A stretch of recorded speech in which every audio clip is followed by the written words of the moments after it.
supermarket, everybody started to work a little more without the fire. Yes, I'm back in Britain. We're all back in Britain today. It's growing, so let's keep it going. The good times are blowing our way. Holidays in Blackpool, plenty of fun. Buy a British car and look for the sun. Think of all the things that you can do. Everybody's counting on you. I'm back in Britain, yes, I'm back in Britain. We're all back in Britain today. It's growing, so let's keep it going. The good times are blowing our way. Right, I can't bear any more of that. Sean sent me that a couple of days ago, and it made me absolutely howl with laughter. The idea that there is a song there, I've got no idea when that was recorded. I'm guessing sometime in the late 70s when we were up shit creek. And did you hear the lyrics, right? Suggesting that, yes, we all want to work an extra hour a day without being paid for it. And we're all going to buy a British car and drive to Blackpool. God bless Brucey. Absolute bloody... Never heard anything like it. Anyway, good evening and a very warm wibbly wobbly, willy waving welcome to Monday Night Live with me and the M11, who is shamelessly advertising herself as usual. Good evening, Emma. Good evening, Boaty. And what a very joyous start to the live stream. I wasn't expecting that, and I had a really good dance, so that's my exercise for the day. There you go. How are you? How has your day been? Awful. How has yours been? Not brilliant. Oh, excellent. Well, that puts us both at a splendid place to bring joy to the community. Right. I went to the yard. I was late leaving. Then a road was closed, and then there were ridiculous roadworks. So I got to the yard very late, which wasn't too much of a problem. But we did our second restaurant review today, me and dear old Captain Mustard, and it didn't go well. It started badly, and then it just got worse. And it ended up with me not having any lunch at all, and us having a complete domestic. Oh no! Yeah. Are you friends now? Did you make up? Yeah, I think so. I think so. Or he might never speak to me again. He accused me of being a child and throwing a tantrum in the restaurant. Is that because you wanted to do a serious review and he just wanted to chill out and have his lunch? Well, that was the first problem. That was the first problem. But we went to a place of his choosing, and I shouldn't tell you. I don't keep any secrets from the community. Is the video coming out? Yes. Oh, good. But I'll give you a sneak preview. So we went to this place. Mustard wanted pizza. Neither of us had eaten. It was really late. It was gone 4 o'clock, and we were both starving. So we went to a place of his choosing. So he wanted their pizza, and I'd eaten from there before ages ago in the caravan, and I remember it being nice. So, but we'd had it as a takeaway. So I ordered the half roast chicken, which came in a kind of saucy thing with salad and a naan bread. And I remember it being really nice. Now, because I was doing a review, I didn't stand over the counter and say, right, I'll have this salad and that salad and that salad and any of that. I just let them bring it. But the problem was, right, the salad, I didn't like a lot of the salad, but, that's by the by. The problem was it came looking beautiful. Mine came about 10 minutes after Mustard's. And it came with a wooden fork just jammed in the chicken. And that was your lot, right? This restaurant had no cutlery. And you try and eat chicken on the bone without a knife, in a sauce, and with salad. And I was trying to eat it, but I'm also trying to do a review, and I had to say, well, look, this is impossible. It is not possible to eat this food. So I'm giving up, but I'll go to McDonald's on the way. And he's saying, just pick it up and eat it with your hands. I'm saying, no, that's not the point. There are no napkins either. He said, wipe them on your trousers. And so, yeah, I didn't eat the food. I didn't eat it. The review is going out. I've given them 0 out of 30. I gave them 0 out of 10 for taste because I couldn't eat it. I gave them 0 out of 10 for the Bishop's ball bag because I was starving. And I gave them 0 out of 10 for value because I paid for a meal and I couldn't bloody well eat it. He got really annoyed with me. And then we had a raving argument in the car on the way back. It's all on film. It's all on film. And yeah, he's just accused me of throwing a tantrum and being a child. And I'm saying, no, it's a genuine review. You go, it's a restaurant without cutlery. He said, yeah, but it's cheap. I don't care how cheap it is. I said, I serve an onion bhaji for less than that in my restaurant, and you get cutlery. There is no level of cheapness where it's okay not to have cutlery. Not in a restaurant situation where you're eating a meal like half a roast chicken on the bone in a sauce with salad. You need cutlery. So, so we went back to the yard. I was still starving. Then I went to the chip shop, and he couldn't believe I'd done that. So there you go. And I'm absolutely knackered. I'm hanging out of my arse. I was up I had jobs to do this morning. You know how early I was up yesterday. I didn't get to bed early last night. I was up early-ish again. I'm sleep deprived. I'm bad tempered. But there you go. That was my day. You need to be careful because you don't want to lose Mustard as a reviewing partner. Otherwise, you'll be doing it all on your own. Well, that's all right. I'll choose somewhere that's got cutlery.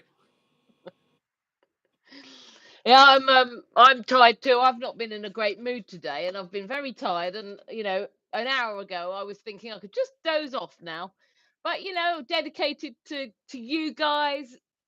You'll cheer me up after Wine O'Clock. Oh, by the way, bad news on Wine O'Clock is that I haven't prepared any news because I've been in a bad mood. So we could still do the shitting forecast with Captain Horseradish, and see what he's got to say. But yeah, I haven't prepared any news tonight, so Right. Never mind. Well, should be a good one then, folks. Stay tuned. We can't beat last week. We're both in a bad mood. We haven't prepared anything.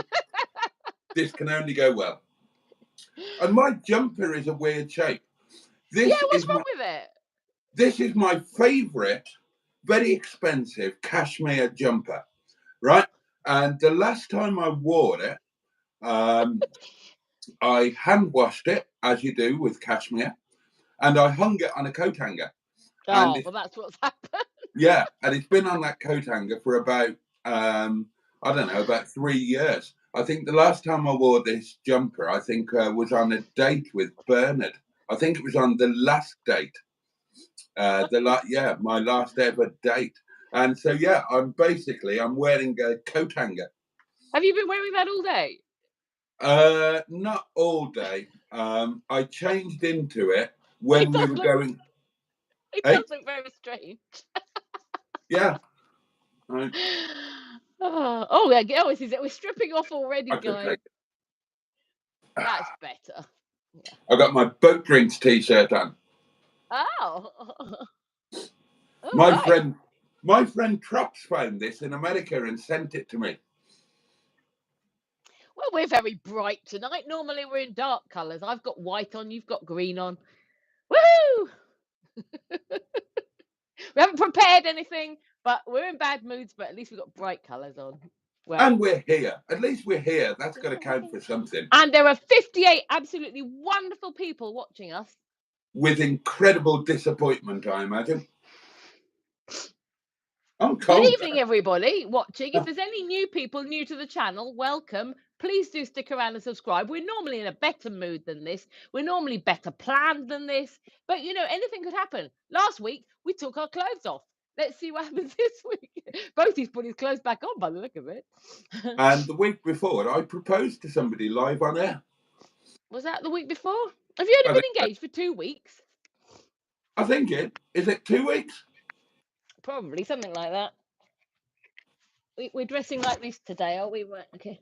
No, I'm just cold. We'll be a pair of nuns or something today. The cottage is cold. All right, well, shall we have a look and see who 71 people watching? Should we say hello to them all? Yeah, let's do that. As I said, good evening, everybody. Do subscribe and stick around. I beg you. I beg you. There we go. That's the begging done. Right. Yeah, nothing like desperation, is there? Who's going to say hello? You or me? I bet it's I don't me. mind. You always leave it to me. I do, because you're really good at it, and I'm going to set up all of my portable electric devices for the voice notes and so on. This is a guy's typical thing regarding things like housework. Oh, can you do it? You're better at it than me. You're really good at it. Anyway, Matron is here. She says that's a much happier and fun cover. I like it. I was trying to be nice. I was trying to big you up. You're not really better at it than me. What are we talking about, Boaty? Probably not what you're thinking about. Did you see my Saturday brunch video? I haven't. No, I didn't get. Oh yeah, I saw a bit of it to the point where you said that waiting for HP sauce to come out the bottle made you think of me. I saw that bit. Yeah. It's nice to know that I'm getting a name for myself in some way. It's like, how are you, Emma? Don't know why somebody thought of you at that point. That was genuine. Really? Yeah, I'm standing there. That wasn't planned. I'm standing there waiting for the brown stuff to come out, and you just popped into my mind. Right. And then I had to stop filming, so I almost wet myself. I was laughing so much. I couldn't see where you cut it. So did you laugh afterwards or something? Because when you were doing it, but yes, thanks for that. And also, excuse me, I've got the old live stream cough. On a video not that long ago, when you were talking about your book of articles, again, you thought of me on the toilet when you said that, you know, I would read the whole book on the toilet if I was reading it. So for some reason, you seem to quite often relate toilet-based activities to me. I can't think why. Yeah, amazing that, isn't it? I'm sure I'm the only one in the world who does. Anyway, is anybody above Matron? All I can see is Matron starting with that's a much happier and fun cover.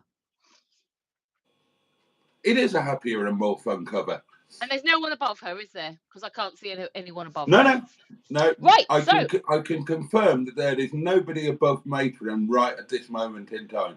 Yeah, people are usually underneath her. Much to her disappointment. I said the same kind of joke, but you might not be able to hear it. Boaty told me just before the live stream that he can hardly hear me. So that's going to go well, isn't it? Eh? Oh, do you know what I found out this week? Breaking news. Breaking wind. The word for what in Nepali is the same as in Spanish. Oh, is that ke? Okay, yeah. Yeah. I was just going to suggest if you can't hear me very well, you should get one of those things like Madame Fanny has, you know, the ear trumpet thing. And then you could sit there like that listening to me whenever you need to hear me. Yeah, I could do that, yeah. Or I could get a megaphone.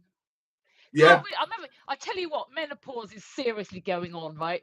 I am so hot. It's sort of like 6 degrees outside, and I'm burning up. Well, do a Lisa Tarbuck and make a feature of it. Call it Menopausal Madness and ask the lovely viewers for their stories of when they went through the menopause, or from now if they're going through the menopause. and I am intrigued. ask the men for any experience they've got of when their partner went through the menopause. Yeah, well, just think, every man in the world is escaping the torment of having to be with me when I'm going through menopause, because I've got a feeling it's going to be horrendous. It's just starting. Oh my God. I can't believe how hot I am. I made the worst relationship decisions ever a few years ago. I had 3 consecutive relationships, and in each one they went through the menopause. Seriously, I'm not. I won't tell you their names because you know them, but each one, 3 relationships on the bounce, and each one I had to deal with a menopause. All right, now your co-host has got it, so There's I no think escape, is you there? bring it on. It's you, isn't it? You bring the menopause on. You'd better watch out. She's starting to cry. She's starting to pout, and I'm telling you why. Menopause is coming to town. She's having trouble sleeping. She's a bitch when she's awake.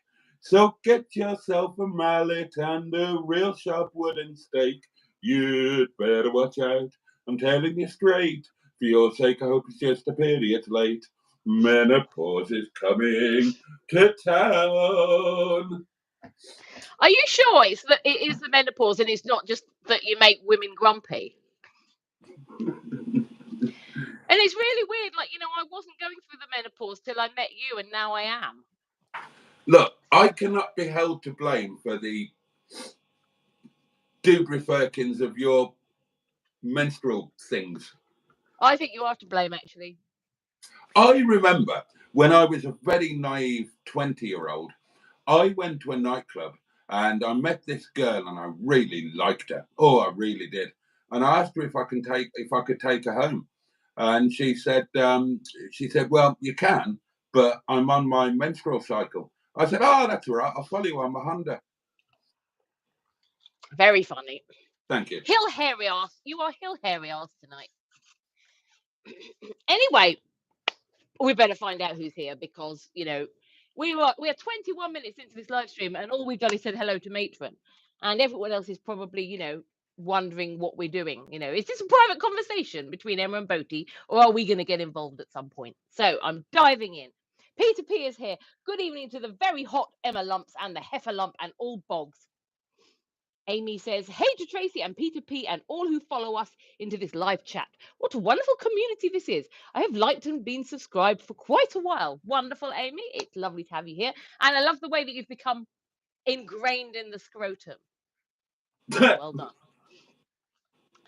And if you haven't been here long enough to understand what that means, it is a positive thing, by the way. Don't be scared. Lord Stiff Upper Lip is here, and he says, my old man's a dustman. He wears a dustman's hat. He wears four blimey trousers, and he lives in the council flat. Oh! And Amy said, oh, right, okay. Last week, Emma wanted us to describe our meals. Lunch was a digit made for vegetarians. I'm guessing that's a sausage, stuffed in a flat circle with green shreds. Round red squishy object smothered in white greasy looking slop. Sounds absolutely delicious, Amy. Do you want to guess what it is, Boaty? I would guess that is a vegetarian fish finger, because digit finger. Well done. And I would imagine that is in a round circle of mashed potato with bits of grass mixed into it, because vegetarian. Cabbage or spinach. Or just grass. You know what they're like. You know what vegetabilists are like. Give them anything green and they'll claim it's food. And a round red. Oh, and then tomato smothered in mayonnaise. But white, greasy looking. Oh, mayonnaise. Right, gotcha. Yeah. And Amy says, that's what Emma wanted. Dinner, and her dinner, that was her lunch. Dinner was white maggots, so that's rice, with a brown slop with bits on top. So some kind of curry. Yeah. Side dish was a circle of crispiness with sticky stuff. So some sort of naan bread, perhaps. That That's would what be a raspberry jam naan. Raspberry jam. I would imagine Matron so. Yeah. says, and Matron says, today I ate chunks of slightly burnt off-white protein, halloumi, Chicken. maybe, or chicken, in a carbohydrate pouch, so a pita Sandwich. pouch type of thing, or pita bread, I think. Oh, right. With purple crunchy ribbons. Pickled red cabbage. Yeah, that's what I would have said. Yeah, wet green semicircles, so cucumber, and red half moons, tomatoes. Yep. Carol C is here. Hello all. Hope it's been a good Monday for everyone. I'm waiting for a host. Last week was so funny and productive. Productive. Interesting word for it. It produced a bleeding hangover. I don't know about anything else. I'm a bit high on this seat. I need to change my cushion. Hang on, I'm just adjusting the furniture. Oh, it's the cushion back out. The old hemorrhoids again, is it? No. Oh, bless you. I use different cushions to make myself the right height compared to you. I don't like it if we're on different levels. My OCD gets affected. So anyway, Matron says, I think the word you're looking for is unpredictable, Carol C. I think you're right there, Matron. Peter P says, unpredictable, Matron, on this meticulously planned live. Well, it's not tonight, is it? Even Boaty's jumper isn't meticulously planned tonight. It's really annoying. I'm going to have to watch this again to make it the right shape. It is rather strange. I want it to become a me shape. Yeah, it's very bizarre, I have to say. Yeah. Oh, that's nice. Lovely. Oh, Tracy, I see what you did there. Produced a lot of new subscribers as well. Matron says, so, good evening, everyone. Grab drinks and snacks. Go for a last pee now. Monday Mayhem starts in 5 minutes and counting. Carol C says, I'm still waiting for my Hedgehog of Truth t-shirt. I wonder when it'll be delivered. No email yet on the date of delivery. Waiting with bated breath. Oh, well, I might be able to help there. I'll have a look. You carry on. Are they available in black? Because Peter P would like one in black. They will be very shortly. Let me know. If anybody wants different colours, let me know and I will sort it out. Damien Ease is here, says good evening to everybody. Good evening, Damien. Ready, steady, go, says Amy. We must have been starting at that point. Evening, Boaty and all in chat, says Pocahontas 100. Good evening, Pocahontas. And people saying hello to each other and us. Oh, lovely start. The live is blowing his nose at us, says Matron. Were you blowing your nose during Bruce? I don't think so. Or during the happy song? Boaty is going to do his invisible man act. That top is going to blend him into the wall behind. That's a good point. Pingu Concord is here and says, hi chaps, have you got your new chair tonight, Emma? And yes, I have, Pingu. It's not the most attractive chair, but, oh, let me just show it off. Norwich Street Find, number 6,442. There we go. So I will not be in danger of falling on the floor anymore, which I have been ever since I started doing live streams. But yes, I have my new chair tonight. Thank you very much. Pingu. Boaty is very beige tonight, says Peter P. Hi, folks, says Jimmy F500. Boaty should wear that t-shirt to advertise it. Yeah, you should. You should get yourself a Hedgehog of Truth t-shirt to advertise it. That's a good point. I will do. Bad Books is here, says good evening all. Evening, Trace. And Damien Eve says, very good. I used to listen to Happy Happy Joy Joy with Ren and Stimpy. There we go then. Andrew Buttergig is here and says, a very good evening to, and he lists everybody by name. Good evening, Andrew. Hope you're well. And that's exactly what Pocahontas Andrew says to Andrew. Nettie B is here, says good evening all. I've got itchy boob. Sorry, excuse me. God, it's itchy. Is that a symptom of the menopause? Don't know about that. Andrew's got a big one, says Matron. Sounds a bit ominous, strange. And everyone's saying hello to each other, so I'm just scrolling down. Joseph Stalin is here and says he likes to eat cheese that comes from a male appendage. And Donlan is here, and he says, evening, Boaty and Emma and people. Andrew Buttigieg says, Boaty's in camouflage mode tonight. That's wonderful, Matron says to Joseph Stalin. I hope it's on a cracker. Anyone heard from the mighty Jimmy Quinn yet, says Pingu Concord.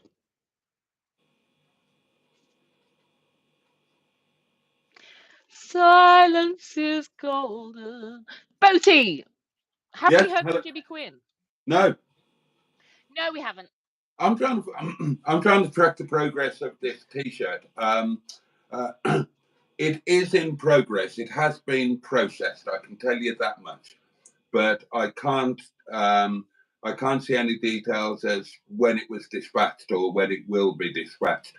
But it has been processed. So, and it has been printed. That much I do know.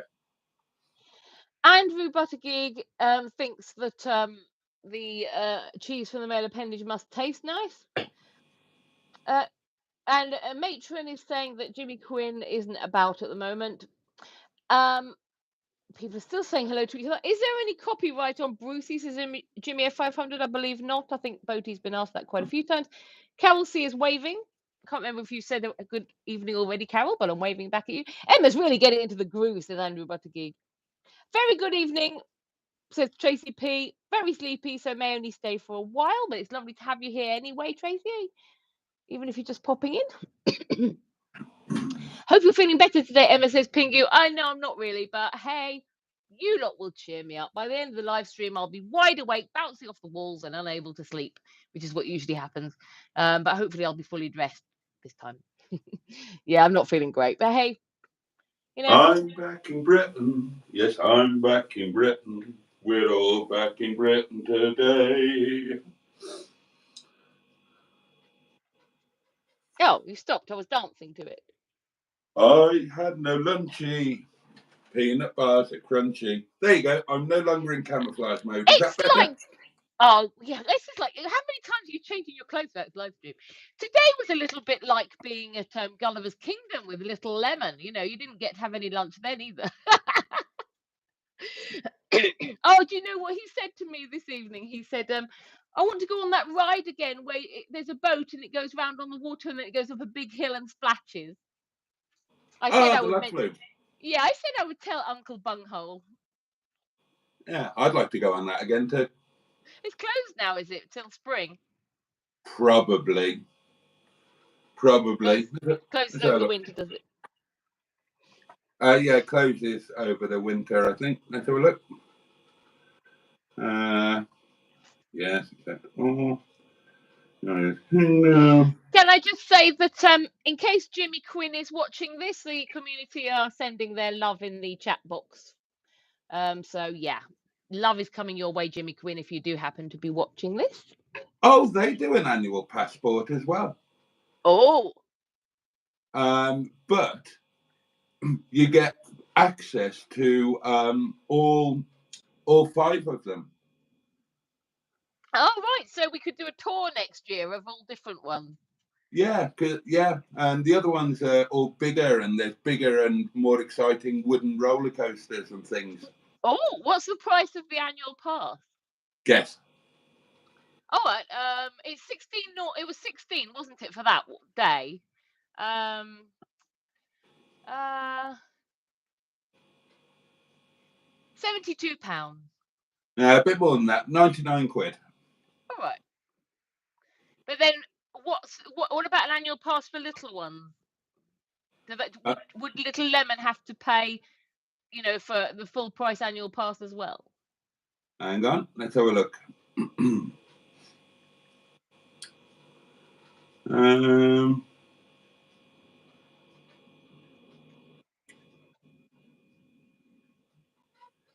Yeah, it looks like that's the price for everybody.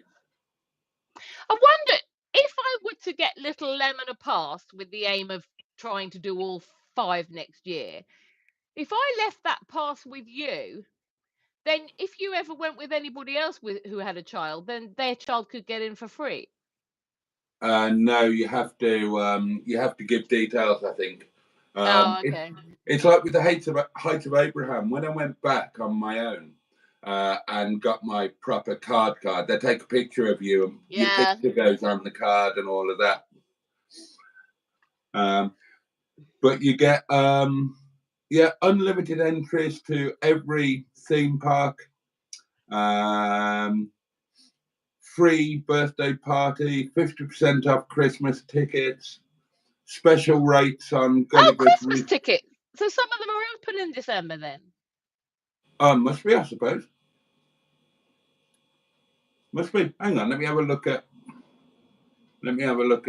Gully's Matlock Bath. Here we go. JB, while you're looking, I'll read a few comments. JB says, what's going on here? Witchcraft? No, it's not witchcraft. It's just a couple of mad middle-aged people rabbiting at you, but it usually is quite a bit of fun. Is this the new Harry Potter, says JB? I don't think so. I don't know if you've seen this comment, but Matron ages ago reminded you to freeze your wine, Boaty. God, is it that time already? To freeze it. It's 10:35. Okay, well, it's open from Saturday the 25th to the 31st. So it's open until the end of October. Right, yeah. Oh, and it's open on the 1st and 2nd of November. Oh. And it's not open at all in December. Hope that helps. Thank you very much. Has Boaty been filming his Star Trek Christmas special today? Yeah, it did look a bit like a Star Trek top, actually. Pingu said that. Oh, that vid should be good, says Jimmy F500, about your lunch video from today. Suki is here, says hi. Good evening, Suki. I hope you are well. Thank you for joining the live stream. I'm still waiting for last week's unedited outtake, says Matron, of your lunch last week, Boaty. Matron is hoping you'll put them out. Yeah, I'm not going to because I deleted them. Oh, what a shame. But channel members will get the whole thing from yesterday. I will cut nothing. Well, that'll be interesting. There we go. If you're not a channel member, you need to subscribe. You need to buy a membership now, because that's going to be a video worth watching. The bit where Mustard put me in a headlock and gave me a wedgie. A wedgie, eh? He wants a bit of cutlery, says JB.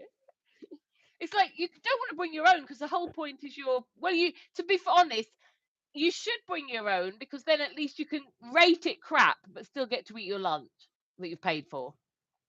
Well, Mustard paid for it, actually. That's why he was so pissed off. Oh. And then he shoved it all in a napkin. He said, well, you might be prepared to fucking waste it, but I'm not. I'll take it home.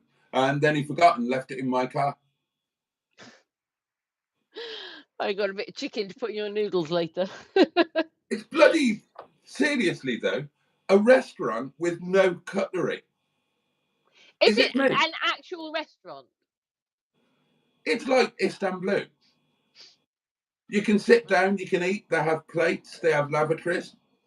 Define a restaurant. Boaty the cutlery snob, says Peter P.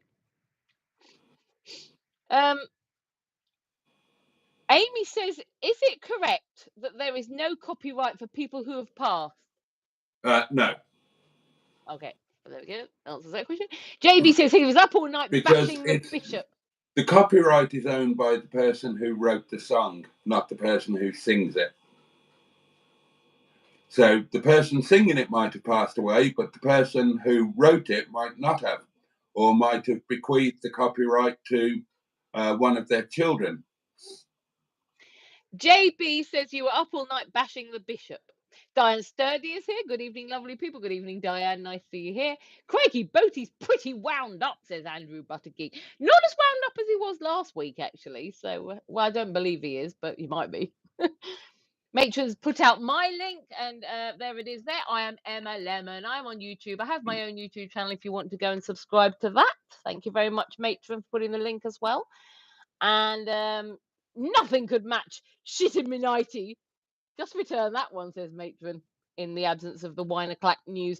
Amy says, pleased you both turned up. Oh, thank you very much, Amy. We're pleased you turned up as well. And 77 people are watching. So I am mighty pleased that all 77 of you have turned up at this moment welcome to the live stream. Welcome to Boaty's World YouTube channel. Please do click on like, subscribe, stick around, and come back every Monday, because then you get to see me. What more could you want? Or subscribe to me here. Anyway, enough of that. Nature's put her channel out. If anyone would like to go the Greenwood, she's put her channel out there. A Teflon coated sausage, Andrew Buttergig was suggesting. X is here, says, what's all this then? It's a lovely, perfectly wonderful live stream, and you're very, very welcome to have joined it at this precise moment an hour ago when you did. Hi X, it's a mad chat live show where you can join in and ask questions, says Matron, and it's true. And she does remind everybody, if you would like to call or leave a voice note, the number is 07391 175 and Boaty will be waiting with bated breaths for your call. And on the subject of voice notes, I interrupt this live stream to dynamically and excitedly bring you some thrilling, wonderful voice notes. The voice of the greater community, darlings. Here we go. 3, 2, 1. Take it away. Hi, sir. I've got to say, I've just tuned into you. Sorry I'm a bit late, sir, but I think you're going to have to start carrying knives and forks with you for Monday when you do your reviews, so you've got proper knives and forks with you, sir. And also various serviettes. No. If you want to be a professional food reviewer, sir, then you'll have them. If I want to be a professional food titties. Top on today, sir. She was just showing her bra. Hopefully it's not going to be strip poker again, sir. Let's hope not.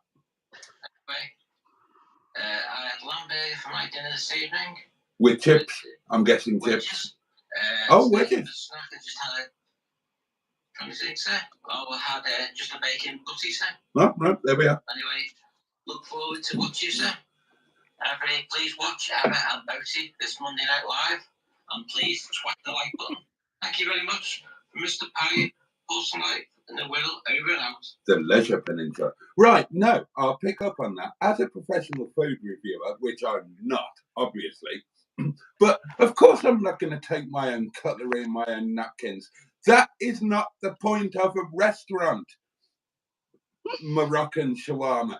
The idea of a restaurant is that you provide it. What, shall I take my own food as well to save you the bother of cooking that? Is that what you'd like me to do? Honestly, I've never known anything like it. I ripped them a new one on my review. And, right, is this rude or is this rude, right?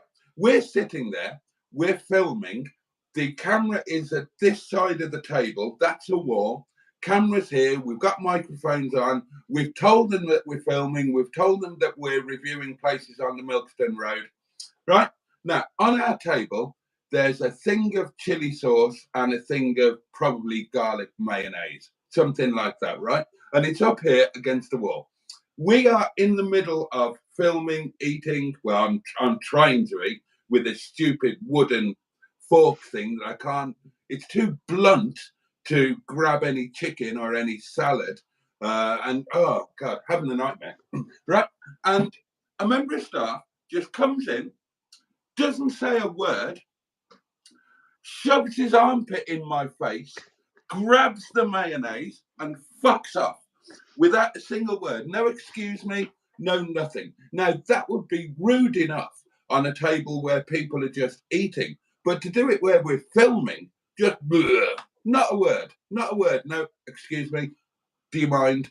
Oh, thank you, nothing. Just barged in, armpit in my face, grabbed it, buggered off. I thought, how bloody rude. So did you react? I did. What did you say or do?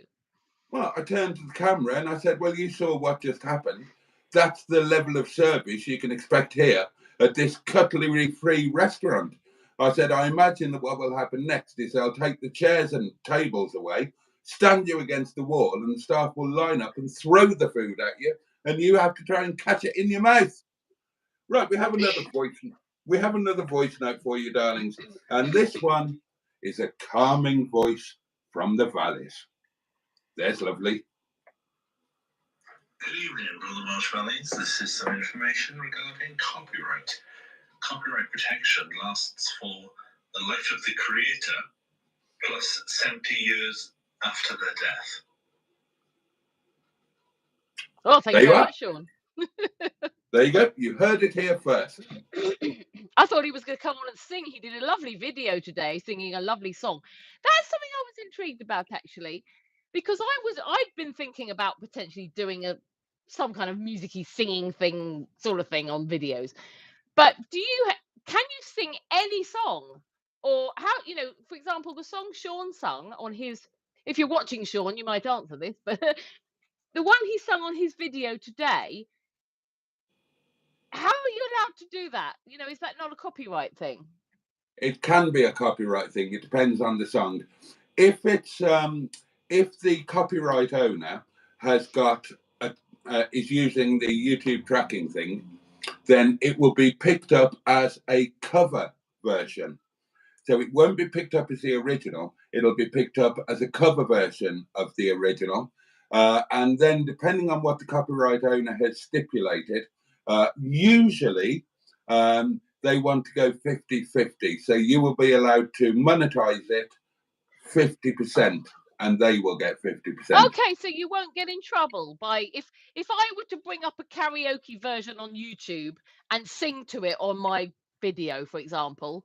You won't get in trouble because you won't get in trouble because you're not monetized. No, but if I was monetized, the worst thing that would happen, you reckon, is that they would want to take money. Well, the thing to do, and this is advice to anybody who's got a YouTube channel, if you're not sure, then put the video up as private and unlisted and see if it gets any restrictions before you make it public. And I think Sean might have an answer for you. Here you go. You upload the video and you give it about 20 minutes and it goes through the YouTube checks. And then it tells you when you're allowed to release it.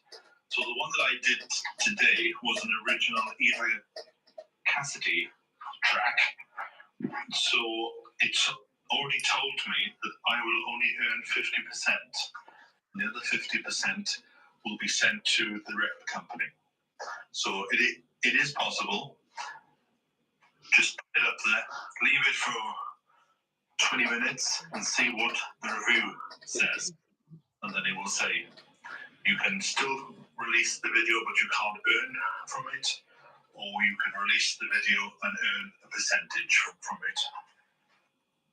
Well, thank you very much, Sean. And that's similar to what you were saying, Boaty. I just got another question, though, is can you do that with any track? If I sung a track that I liked, uploaded it, looked to see what it said, you could just do that and it will tell you. And that's, you're not in trouble or anything. It's just that they would take money. They're not going to penalize your channel or anything for having sung it. Well, you have to suck it and see. All right, no, it's just something I'd been thinking of doing, but well, I didn't because I thought you don't know. Right, you don't know what the copyright owner has stipulated. So, if you upload content that has copyright on it, then one of three things will happen. One is that the copyright owner allows it to be used.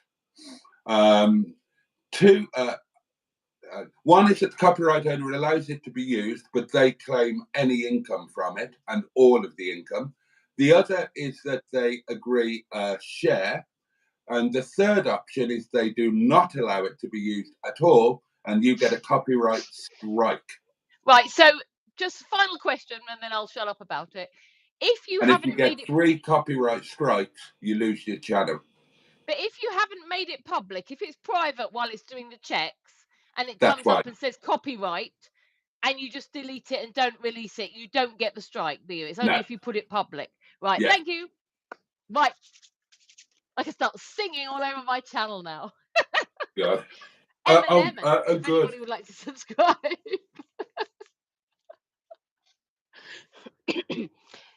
Did you say something, Bodhi? No.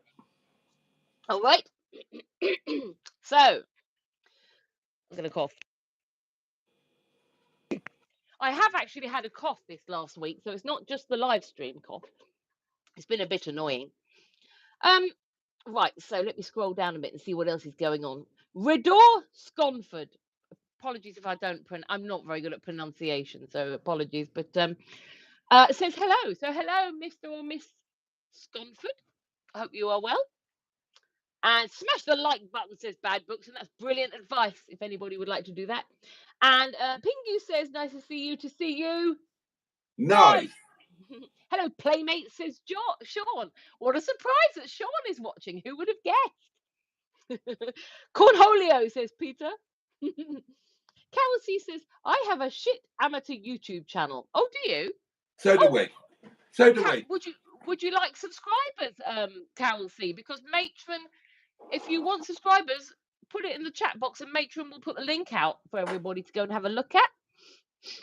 The Equalizer is here and says hi. Good evening, Equalizer. Oh, we've flown to the end. Hang on, we've got to wind back up now. And I shall have a little cough while I'm doing so. Well, Andrew's saying hello to people.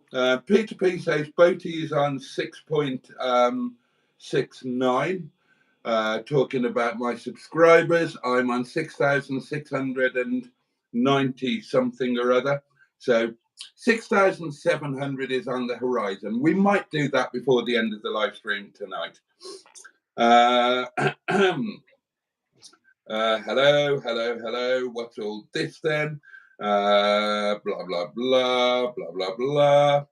Diddly do, widdly wee. A jolly good evening to both of you, says DL. Lovely souls, and of course the rest of you. That's very old kind. Johnny Longcock is coming up with comments that have really got no place in a fun community, have they? And to be honest, if that's the best you can come up with, dear me, work harder. Work harder to be funnier or wittier. We like funny, we like witty, we like all sorts of things, but you are none of those things. How's your microwave going, Emma? That's Andy good. Dunlan. It's lovely. I love my new microwave. I know it's very, very basic. I know it's not flatbed, but it is gorgeous and I love it. I can't stop looking at it. If anybody hasn't seen my video that I put out yesterday on my Emma Lemon YouTube channel, plug. Yeah, was it this morning actually? I think I put it out this morning actually. Yeah, I got a new microwave because the other one went bang and it is so beautiful. I love it so much. And I'm tempted to get a fridge similar to the one in the Airbnb actually. That was in Llandudno, the Airbnb, the Swan sort of retro looking fridge. There's an under-counter one as well. And if you would like an alternative view of Emma's microwave, then go and look at Sean's channel because he bought one the same, but 10 days before Emma. And she has. Boaty, I need the subscribers. I need the views. Don't be vlogging other people. I'm not co-host. Well, you shouldn't copy his content then, should you? Did he get the exact same microwave? I think so. Did he really? I think so. Well, I didn't see that. I didn't know that. So it looked apologies if I did. It looked the same anyway. Oh, I'm gonna have to look at that later. I don't want people thinking I'm copying content. Or it's similar anyway. Simone is with us, the lovely Simone. Oh,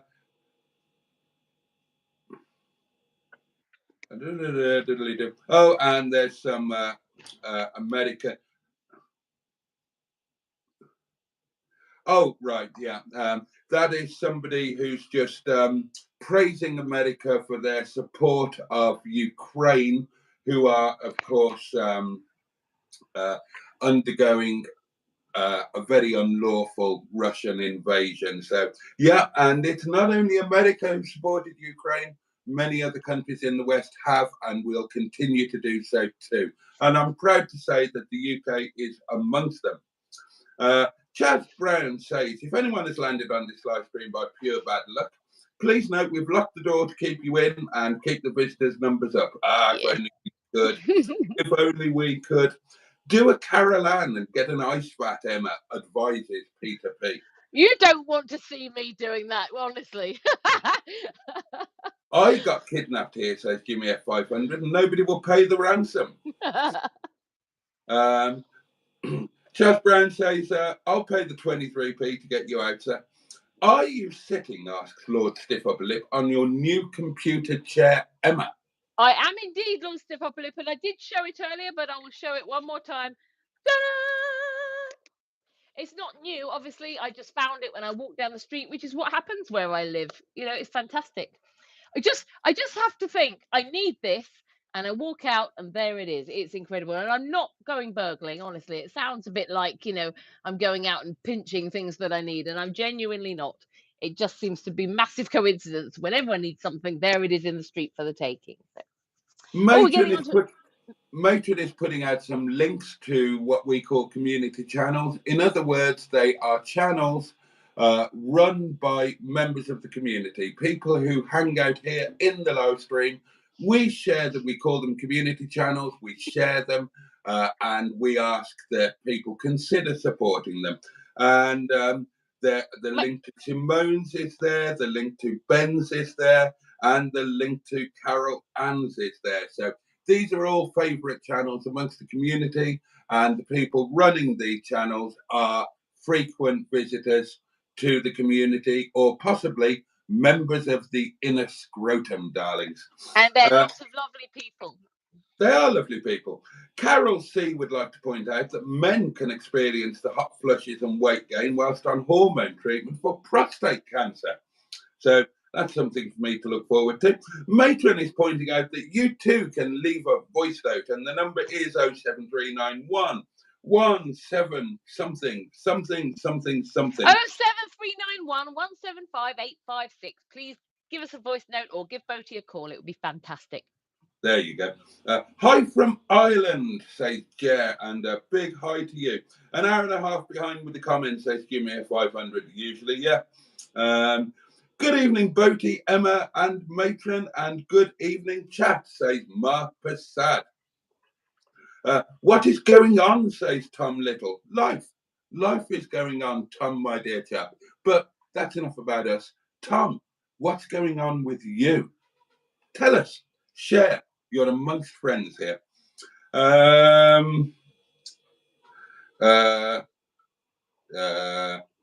Everybody's saying hello to everybody else. Please note, says Chaz Brown, that this asylum will close at 12 tonight for essential maintenance.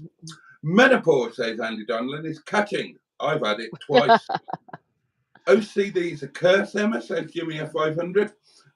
Simone is pointing out that I am quite beige tonight, but I'm not anymore. The paralysis demon rubbed his nips, says Dullen. Dullen, fantastic name there. Vegetableist discrimination again, says Diane. Yes, you can rely on me. What happened to the naked Emma painting? Okay. Yeah, I take it down sometimes when I have visitors that, you know, it might not be suitable to see. But I'll put it up specially for you. Here we go. We might get some viewers if I show them a picture of my bottom. Yeah, sometimes I take it down because, yeah, it's not always suitable for people who may come to the house, if you know what I mean. But you guys often seem to enjoy it. And this painting, if people like that picture and want to buy it, I should tell my friend who drew it because, oops, falling down. Because it is for sale on Etsy, you know, copies of it. I think the original sold a while back, but yeah, you can get copies on Etsy. Oh, my plant's being attacked by my bottom here. Hang on, there we go. Here we go. I like to keep you happy. Just in case anybody is interested, how much would it be for the actual art? Oh, that's priceless. I think that, you know, there's a very high qualification to get near to that art. I've heard half a lager and lime and portion of chips and first shake of the vinegar bottle. Yep. Hang on, I'm just looking at something else there. Goodness gracious me, pretty good. Right, excellent. Where did I get to? Tracy P says black t-shirts sound good. Maybe a few other sayings would be good. Yes, for the black t-shirt, says Andrew. I will work on that this week, guys. New colours in the merch store will become available. Burgundy, Pocahontas 100 would like. No problem. I can do that. The FBI says, Uncle Bunghole. I think we'll chat with MI5 about this. Hello and have a great day, says Weary Bunny. Oh, bless you. We're all weary bunnies tonight, aren't we? Little lemon bless, says Jimmy F. Marge Reed, or possibly Red, says, Emma, you should read for audiobooks. You have such a great voice. Hi, Boaty. Hope all is well. Well, you're not the first person to say. I think it was it Diane Sturdy or somebody rung in a few weeks ago, didn't they, and said that they thought I should read audiobooks and things like that. It's something I should consider, clearly, because that's what lots of it's people say. amazing how many drunk people we get popping in.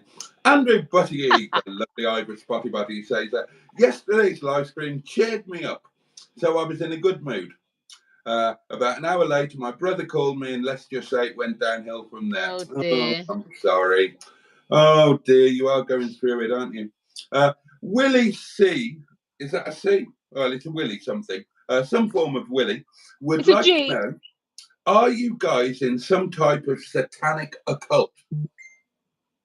Would it help if we were? Oh, I'm perfectly...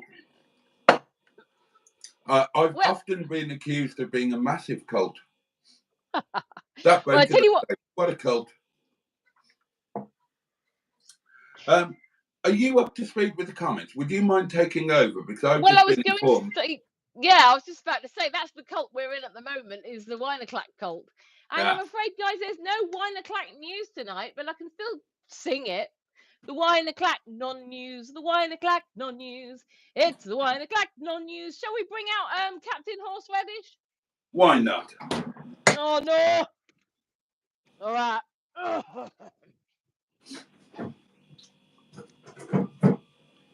Hello, good evening. This is Captain Horseradish, and there's no Wine-a-Clack news tonight, but we can still have the sitting forecast if you like. So, my name's Captain Horseradish, and I'm known for the 2 different YouTube channels. One of them's Project Idle, where I basically just lays around in some smelly old car yard all day long with Boaty on Mondays. And also, my other YouTube channel is called Steve Berry shitting me 90, and you might want to go and take a look at that, but probably don't, because I just hang around with some strange geezer who used to be on Top Gear. Anyway, the shitting forecast for this week is that it's going to be very dry, bone dry. Oh, you wouldn't believe it. It's going to get quite stuck at times. You might need to use get a little bit of help, a little bit of lubrication. Anyway, that's enough for now, because, I think I'm probably going to drive Boaty's viewers away. So, good evening, cheerio, and you're back to Boaty. Bye. Can I just point out that Captain Horseradish is much more entertaining than Captain Mustard? I'd much rather have Captain Horseradish doing my restaurant reviews with me. Oh, yeah! Do you know what, Boaty? When we next meet up, like when we're off going places, and we could do a restaurant review, and I will come as Captain Horseradish, not Emma Lemon, and that could be quite fun. That would be awesome. Like, oh, hang on, we'd be like this, wouldn't it? Hang on. So, right, well, let's rate this on the Bishop's ball bag scale of 1 to 10. Oh, I tell you what, that's made me Bishop's ball bag burst. So, I think we're going to have to give this a 10 plus, actually. Yeah. It's uncanny. It's like he was here in the live stream with us. Cheers, darling. Anyway. Your very good health. Bottoms up yours, get stuffed. Yeah, this is actually Wine-a-Clack, so this is your moment to crack open a bottle of wine or drink, whatever you want, and get drunk with Boaty for the next hour, because who knows what will happen in hour 2. Last week, we took our clothes off. Here we go. Boaty's having a wine-gasm. Plug your ears. Wine, hold pretzels. Do your thing. Oh, my pretzel. A very minor one tonight. Oh, hang on. Was it good for you, darling? It's just kicking in now. Oh my God. I think this is the first wine-gasm you've ever had on a live stream when I've been co-hosting. It wasn't a full one, but it was very nice. No, because you normally probably have it when I'm doing the Wine-a-Clack news. So you probably do it quietly while I'm reading the news. But tonight I didn't read the news, so I got to enjoy your winegasm. Anyway. Right, where did I get to? Oh, yes, there. Black Lines say borrowing a child to get in somewhere cheap is a new low. You can always rely on me for a new low. But just to be clear, I didn't borrow a child just so I could get in cheap.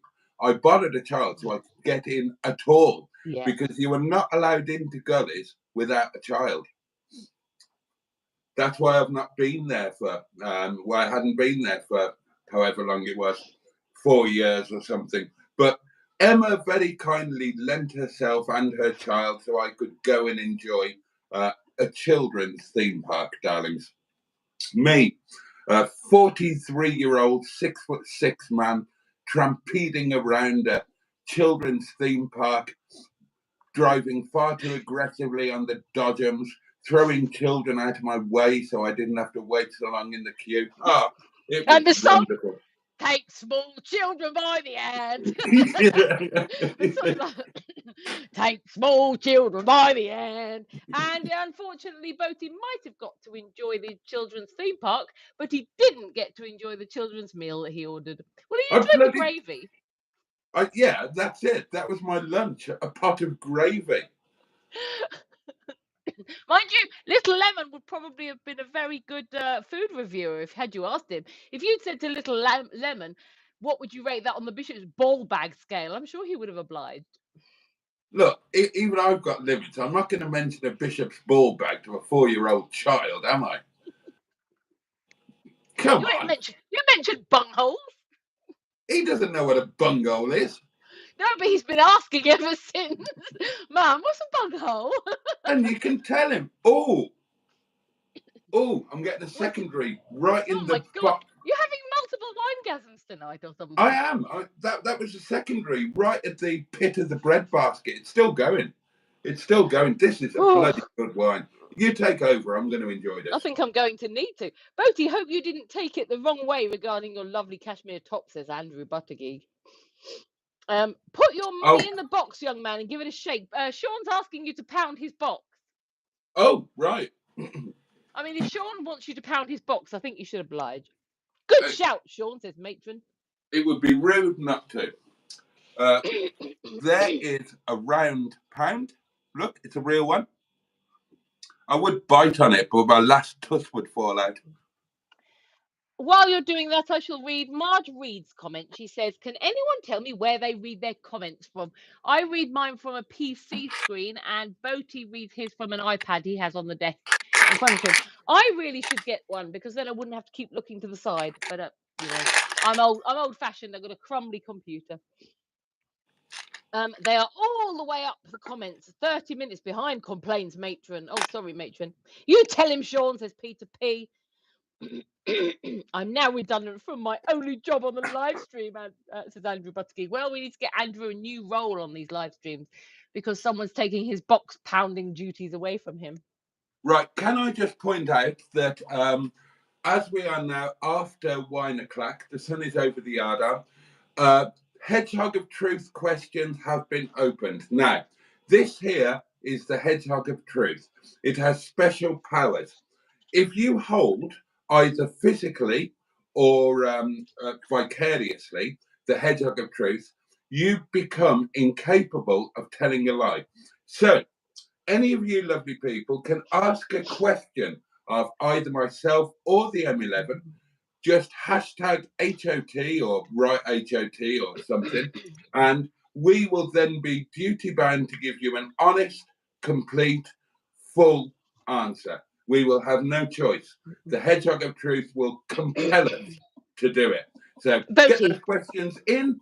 You can still send in some voice notes on the usual number. Is this a new one? Yes, you can use any track you can. YouTube changed the way they do this about 2 or 3 years ago because record companies realised that a lot of people were singing covers, and rather than just saying it's a copyright strike, they're now going, yes, you can carry on, but we're going to take some of the money. So it will say that the copyright is belonging to somebody else. It will also say to you that they have sort of put a rule in place that they'll either take the 100% or 50%. But it clearly says this does not affect your overall channel. I will be sending in a bill for this legal advice. Yeah, and I'll be sending you a bill for the legal advice I had to take over that £10 bet. And you uploading a video to your second channel and claiming that didn't count. Boaty, hello. hold the hedgehog. Right. If you were, and I know that this is just, theoretical, okay? You don't actually have to do this, so don't be scared. But if you were to have a bit of a gay experience with a man, which man would you do you think you would like it to be out of anyone in the world? Celebrities, who do you think would float your boaty? Really? You don't have to do it, but you do have to answer the question. No one's gonna. Your people aren't going to contact their people and say, "Look, Boaty has said on a live stream he would like your pork sausage." Right? She's not going to do that. It's just a question, and I've asked you it while you're holding the hedgehog of truth, so you need to answer it, please. Yeah, but somebody's going to clip it, and bloody somebody's going to clip it and use it as evidence in the Boaty's in the closet. What was the question? No. If you were to have a homo experience with any man in the world, and I haven't said what that is, so it doesn't necessarily mean, the pork sword has to be involved.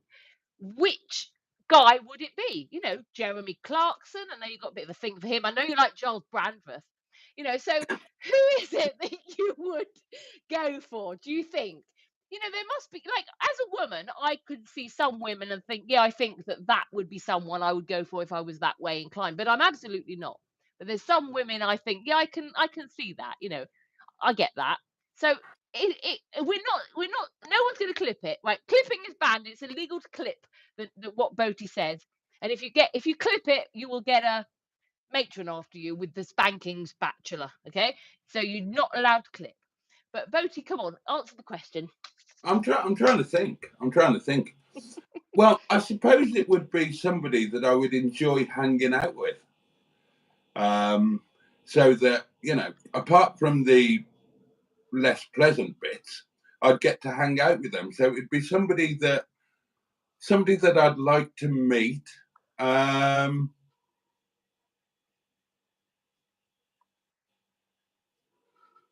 Marco Pierre White. Oh, right. Okay. Interesting. You'd be able to talk about cooking. Yeah. Thank you very much for answering that question for me. He's cool. I'm a bit of a fanboy. And I could learn to make a really amazing dish. Oh, I thought you were going to say I can finally learn to cook.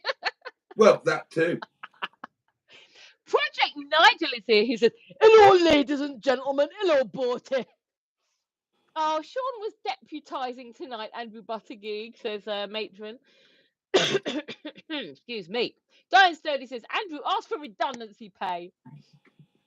I'm editing today's fiasco, says... Oh, did Mustard film today as well? Yes, Mustard filmed today. Yeah, and the bastard, right? Mustard was in a right funny mood today. A right funny, cheeky, playful, annoying.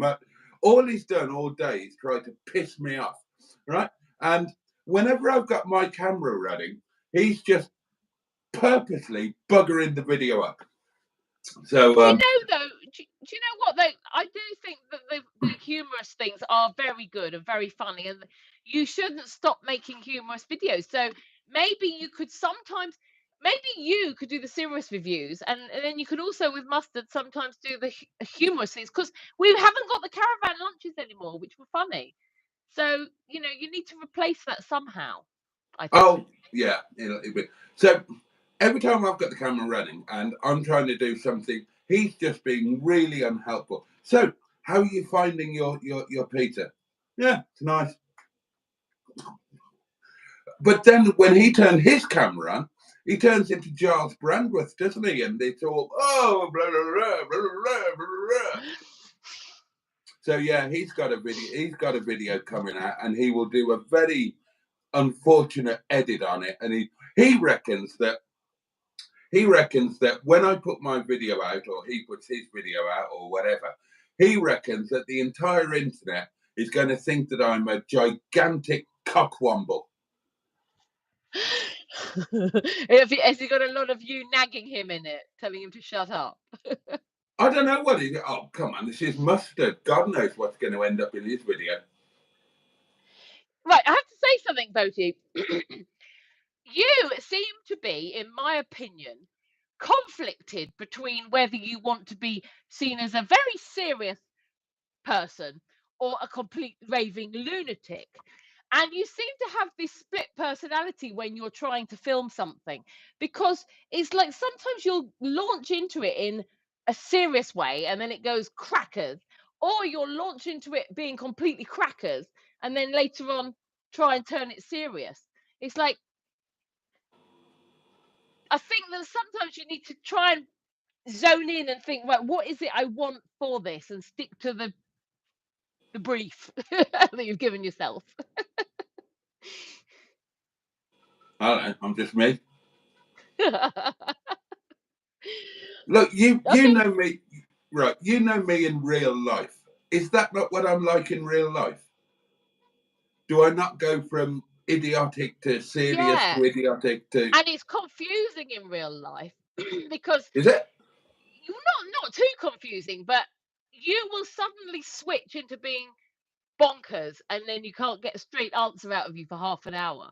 And then you think, okay, and then you switch back out of bonkers. The most bonkers time I remember was when we were walking around Asda and you kept saying you wanted to F everything up. I'm going to F that sandwich up. I'm going to F this up. I'm going to F that up. Now, if I decided to have a serious conversation with you at that point, it wouldn't have happened. You started that. No, I did not.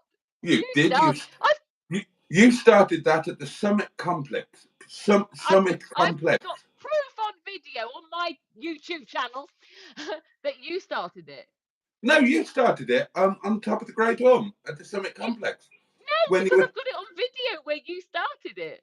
You were winding me up about the kid who served the meal and said, no, he would have done it. And I said, no, I would have fucked him up.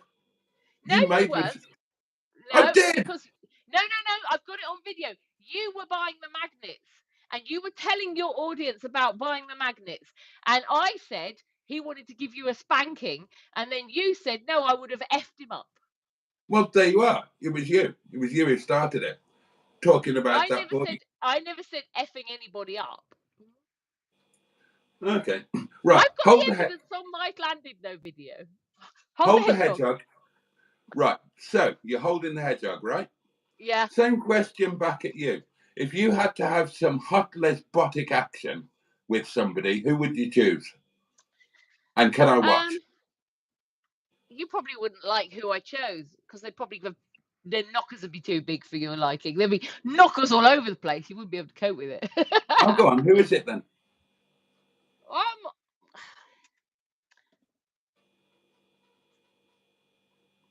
Maybe someone like Lady Gaga. I've got no idea who that is. I'll have to Google that. Oh, really? I don't think she'd be your type. Oh, God, no. No. Exactly. Oh, no. So you wouldn't want to watch? No. Why would you want it? Why her? Well, I think for a start, she's bisexual, so that she gives off manly vibes to me. So that's probably why I think it's quite nice. And I've seen her dressed up as a man, and I quite liked it. Right. I can't think of anybody else though. I wouldn't want to be with anybody who was very feminine. You see, it would have to be someone who gave off manly vibes because I'm completely straight. So I can't. If I'm thinking, you obviously thought about all the other bits like the hanging out, whereas I'm thinking of a purely like sexual type of thing, and it would have to be. Pervert. Well, yeah, I'm not into women at all though, but it would have to be somebody who. Have you never had a dabble? No. It doesn't appeal to me at all. No. Threesome? Well, I haven't. No, it just doesn't appeal to me. No, it doesn't. No. The closest. No, I'm not going to say that. Make sure that Linda gave away our secrets. No, it doesn't appeal. Another woman does not appeal. I used to have a friend who was quite masculine. Oh, don't feel bad. You'll have a friend again one day, maybe. It'll happen. But she was, bisexual, and she was quite manly looking, and absolutely everybody thought we were at it, but we absolutely weren't. I never did a single thing with her. Yeah, but everybody just assumed we were at it because we were always together, and we got very close, but we absolutely didn't do anything like that, and we're not friends anymore. So, but my ex-husband, Mr. Lemon, he was quite excited at the thought that I might want to with her, but no. I'm completely straight, I'm afraid. Now, I say I'm completely straight. However, I think if I were to meet a guy who still had his bits and pieces, but was feminine, if he still had his equipment, but he presented as a female, I probably wouldn't say no to that. If it was the right person, if I met them and I got on really well, same sense of humor, enjoyed their company, but not if they were going to go the whole way and turn into a female, because I'm just not into the. I like what men have too much, basically.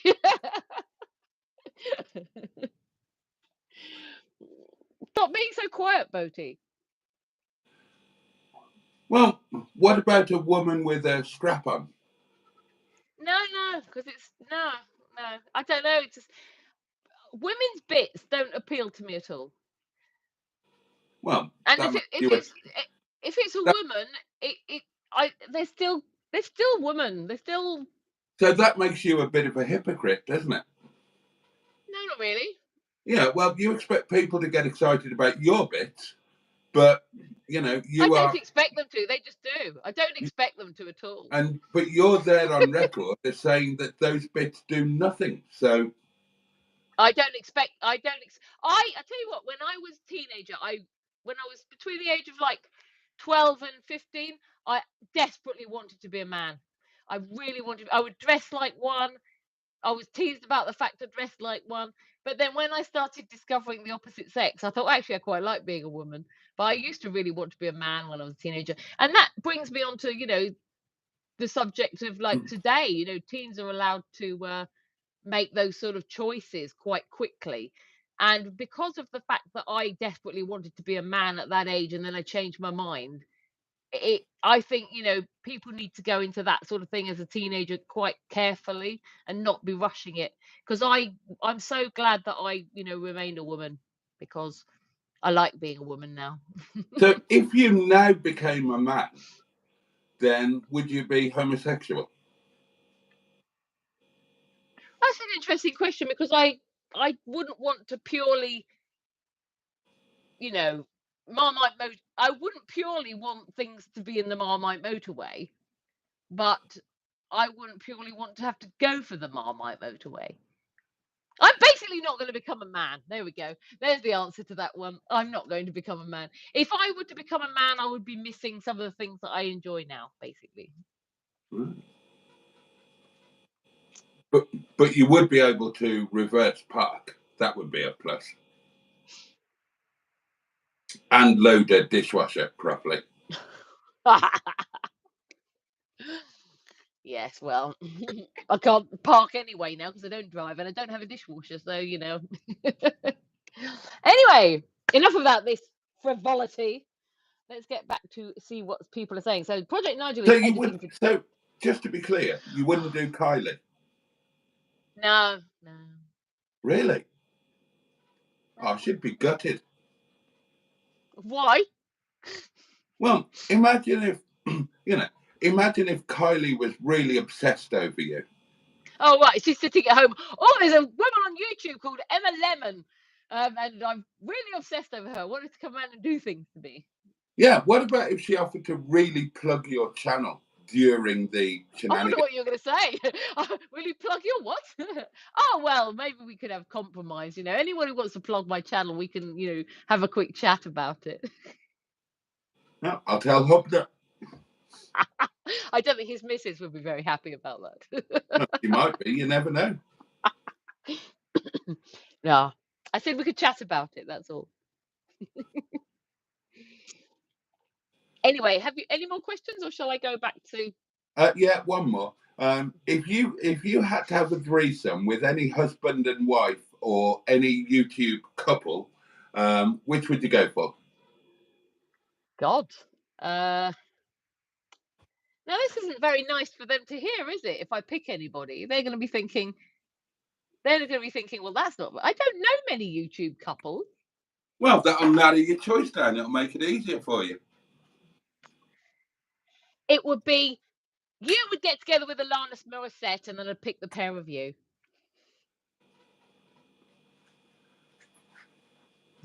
I'm not going to pick Tracy and Andy. Well, it could have been worse. You could have picked me and Mustard. Oh, you're a YouTube couple now? Is that what happened today at lunch? Is that one of the other developments from today? Did you become a couple with Mustard? There's a Mustard and Boaty thing, isn't there? We've got All a right, joint. can I go for that then? We've got a joint channel. Or am I allowed to pick that? Or you could go for Steve Beddy shits in his nightie. He doesn't float my boat at all. Oh, come on. He was on Top Gear. What's the matter with you? Okay. So which of the Top Gear presenters would you go for? Oh, God, I can't remember their names. Hang on. I know the names, but I can't remember which is which. Because I know exactly which one I'd go for. Is it that one? I can't remember. Name some of them for me to Google, please. Quentin Wilson. No, not that one. I know. Noel I'm thinking. Oh, hang on. Noel Edmonds. No, hang on. I think I know. Richard Hammond. Yeah, it's him or the other one. Oh, it's that one. Yeah, Richard Hammond or James May. One of them. Well, which one? Choose. Well, what does Richard Hammond look like now? You'd like Richard Hammond. He's your size. Yeah, I would go for him. Yeah, definitely him. Yeah. I'll have him, please. Can you arrange it? Yeah. My people will be in touch. Has he got a wife you could have? Sorry? Let's see what his wife. Has he got a wife you could have? Let's see what his Mindy. wife looks like. Mindy. Oh yeah, she's your type, isn't she? No. Oh, she looks like she would be. Why isn't she your type? Well, unless she's changed. Which one are you looking at? Hold on. Rekindled romance. Yeah, Mindy. Yeah. Oh, she looks like she'd be your type. She's tall, slim, small-breasted, long legs, long face. No. Hang on, I'm having a look. I mean, you could, do it for me, Boaty. Come on. I would say she looks just your type. It won't let me see a big picture. Are you trying to find one of her naked to help you decide? No! Hang on. Oh, right, I can have a look there. Oh, no. I'm sorry, but no. Okay. Interesting. Why, out of interest? She's not attractive to you enough? Yeah, it's it's a facial thing. Oh, okay. Fair enough. Yeah, no. Oh, hang on, let me have a look at that one.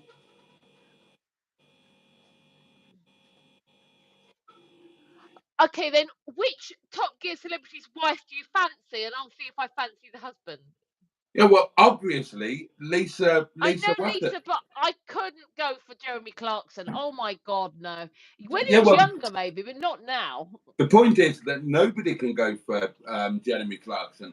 He's had a life-threatening procedure done, and he's not allowed. He's got to give up smoking. He's got to give up pottering. He's got to give up getting excited about anything. So really, you certainly can't do him.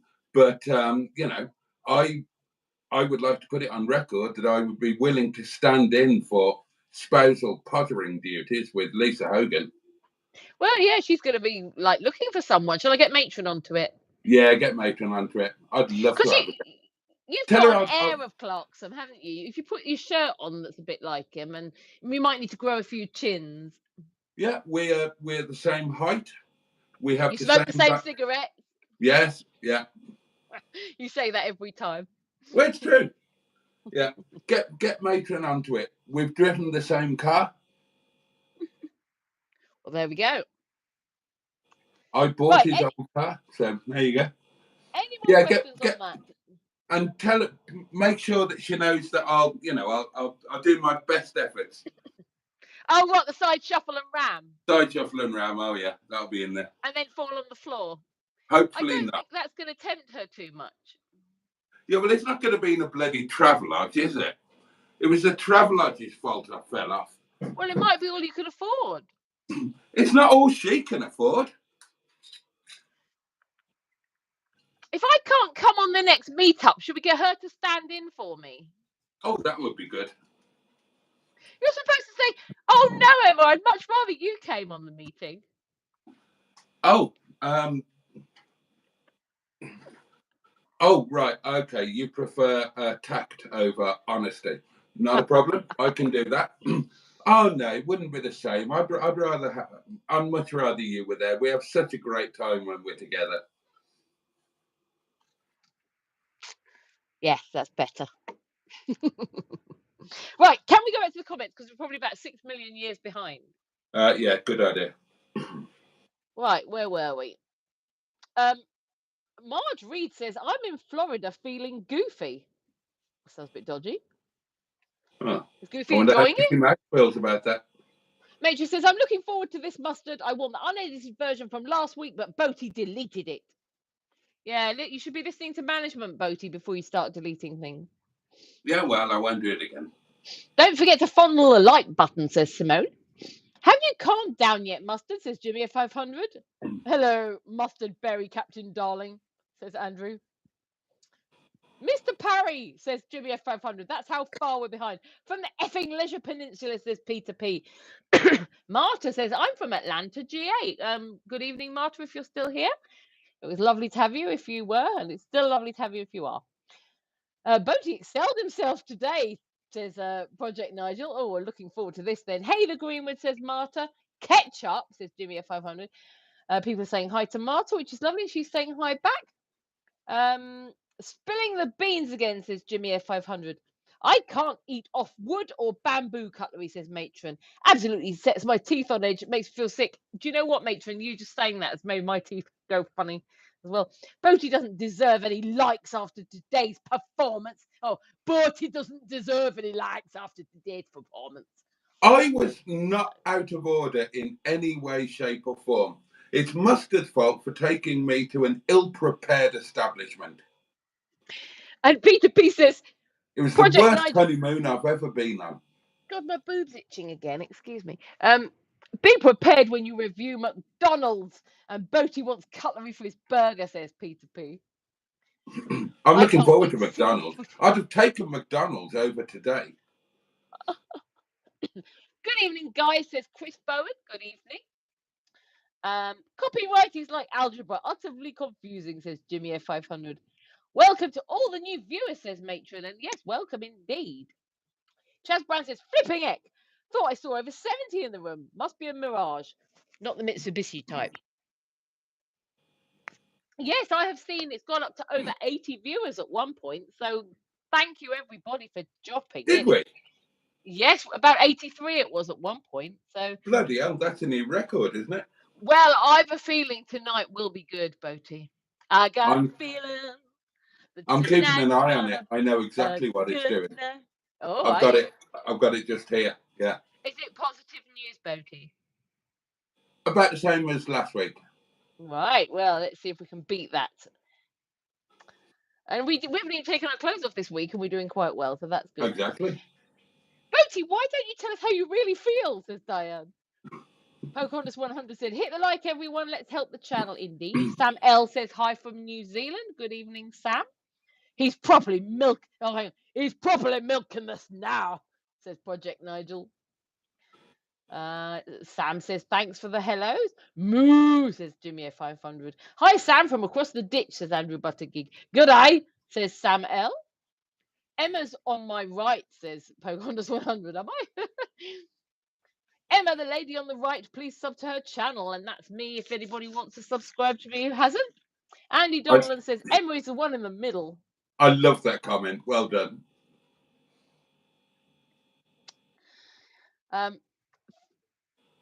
Thank you. I have brain fog today, says Matron. No worries, Tracy, says Pocahontas, and I've shot to the end.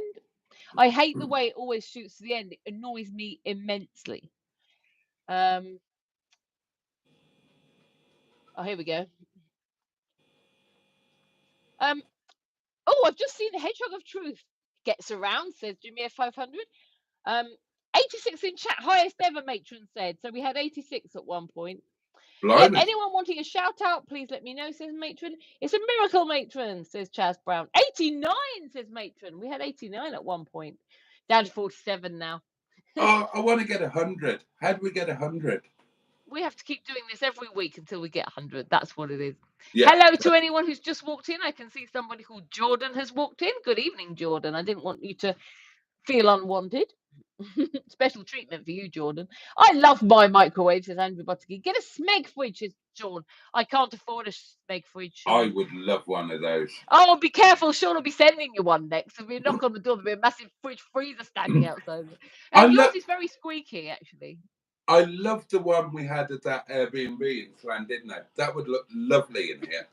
Yeah, I'm going to get the under-counter version of that. Well, I'm looking to wait for it to go down in price. But yeah, it was a Swan. How much is it? It was nice. Well, the under-counter one's £400, so I'm waiting to see if it goes on a Black Friday offer or anything. Bloody hell! So the fridge freezer would be more than that. What was the one in Llandudno? Well, it was the fridge freezer. It's a fridge with a freezer compartment. Swan. And it's like a sort of a beigey cream colour, wasn't it?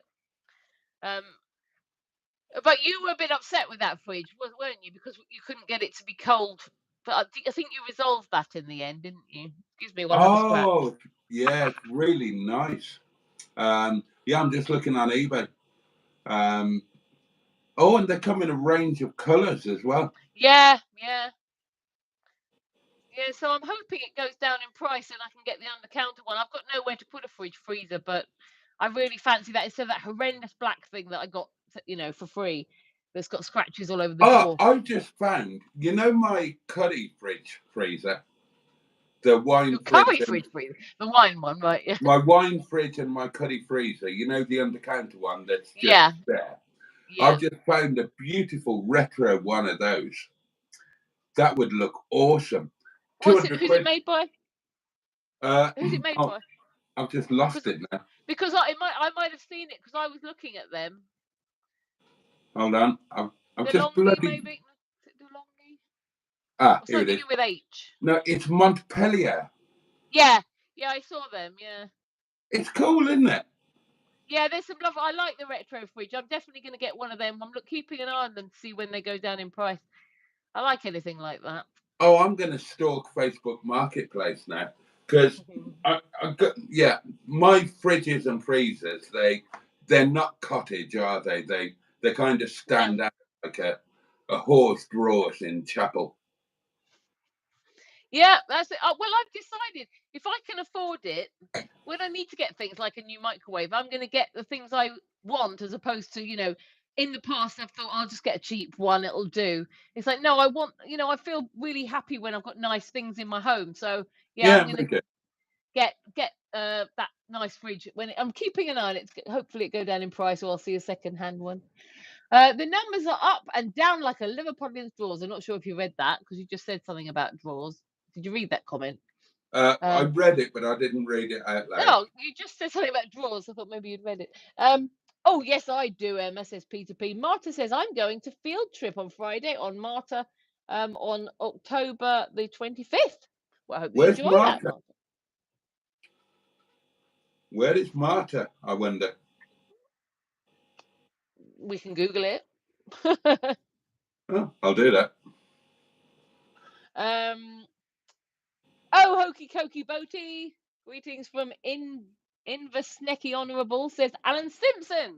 Alan! You turned up. Hello. Good evening, Alan Simpson. Hope you are perky tonight. You sound like you are if we're doing the Hokey Cokey with Boaty. People saying hello to each other again. And a good evening, Boaty and Emma and chat from Skegness. John Stoodley says he's here. Oh, John, hope you're having a fabulous time in Skeg Vegas. AA Ron is here with some emojis. So good evening, Ron. Chaz is asking if Skegness is dry. It's a great picture, Emma, says Lee. Good evening, Lee. I'm not sure if I've said hello to you yet. If I missed your hellos, I apologise. Priceless. Is that free, says Peter P. Yes, chat at present is dry, but a little chilly tonight, says John Stoodley. Andrew Buttigieg would like to know if he can get attacked by my bottom. Are you asking permission, or are you asking if it would attack you? But probably not. Duke, a tried says, are you that guy from Die Hard? Who? What, me?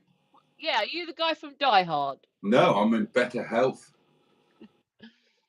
Chaz Brown says, everyone please hit that like button. We need to record over 70 views, as tomorrow you won't believe it and need evidence. Well, we've got 77 viewers at the moment. Good evening, everybody here. Please like, subscribe. Also, subscribe to me if you get a minute, because I'm utterly hilarious. And it was 1 o'clock by this point. So we're 40 minutes behind. Duke says, I swear you're the guy from Die Hard. Boaty, you have to be the guy from Die Hard because Duke says you are. So I think you're fooling yourself, Boaty. I don't know what Die Hard is. You're fooling yourself. You obviously completely forgotten that you're the guy from it. Just admit it, and you know. Okay, I am the guy from Die Hard, whatever that is. Isn't that It's a film. Bruce Willis? Yeah, I think it is actually. Oh well, he's old and knackered and really ill and stuff. So no, I'm not. You don't look like him, I have to say. Andrew Buttigieg suggests Hans Gruber. I'm not quite sure why he's saying that. And Mr. Andrew is here. Says, hello all, I'm new to this channel. What are you guys' thoughts about the unexplained? Do you guys think there's any truth to ghosts, UFO, reincarnation, etc.? Well, Boaty has ghosts, and I have lived in a flat that had very ghost-like activities. So, yeah, I think there is potential for ghosts. Mr. Andrew, I live in a very haunted cottage. I don't believe in them, but I live with them. So, well, I believe in mine. I don't necessarily believe in anybody else's. Right. Hope that helps. Matron is saying that we're very much behind, which we are. Simone says she's had a crappy day today. Things did not go to plan at all, which doesn't sound very good. Boaty and I didn't have great days either, so we're all in the same boaty tonight. Oh, that sounds good, doesn't it? We want Susie Side Shuffle, says Peter B. Maybe she'll be back next week, Susie Side Shuffle. It's Hans Gruber, says Duke. So do they think you look like Hans Gruber? I'm getting confused. Assault King 808. Isn't he from Hello Hello? Yeah. Yeah, so I don't know why they're mentioning him, unless it was when I did the Captain Horseradish. But he's not like Hans Gruber, is he? Did you know that Mustard has named his new car after an Hello Hello? I haven't seen the video, I think, but I saw a comment. Is it Officer Crabtree? Yes. Yeah. Good morning. Assault King 808 says, smile, let me see your grill. Play that song, let me see your grill for the boys. Well, here we go. Smile. There we go. I like to oblige. Dwayne says, full stop. Yes, it was me, Emma. Told you. Oh, about my voice for I have to think about that. Sorry to hear that. Mark Passad says to Simone. I don't remember saying good evening to Mark Passad either, so apologies if I didn't. Trying to organise stuff, Jimmy, says Simone. Matron is promoting Steve Berry's channel. Steve Berry Illuminati. Simone, I have to pop in and see my brother today and get my breaks done on the daily, so not looking forward to it, says Andrew Buttergeek. Dwayne says hello, finally. Moved on past that full stop and got a hello out. Good evening, Dwayne. I hope you are well. Mark Passad says, cheers all. Holy Mindset TV is back. I seem to remember them being here last week, but they're back and they say, I'm Holy Mindset TV. What is your channel about? Well, I can explain that. I explain the truth behind all of the lies that the American government tells you. If you want to know the truth about what goes on in America and the people that really control America and therefore the world, I am the man to tell you. Not everybody is open to the truth. Not everybody wants to know the truth. Some people are happier living in ignorance, living in the world of what they tell you, what they want and need you to believe. I tell you the truth. I put my neck on the line to do that because not everything makes the news, but some things do. And you know that people that try to reveal what the powers don't want to be revealed, it doesn't end up well for them. But I am brave and I risk it for the biscuit and to keep you in the loop. Well, everybody arriving at the live stream at this point, we're going to get a completely different audience now. There were 83 people when you were saying that. So good evening to anybody who is new. Please subscribe, like, and do check out my channel too. If you are Donald new here. Trump is an alien. Much. He's an alien. He's an alien. He's a legal alien. He's an alien in New New York. Whoa, Trump's an alien. He's a Trumping alien. How much would you, Emma? Hedgehog. Yes, Hedgehog. Oh, God, again. Okay. Okay. How much to allow Donald Trump to do you? Oh, loads. How much? Put a figure on it. 12 billion. Oh, behave. Well, you didn't say that there was a limit. Okay, what about if we offered you £2 million?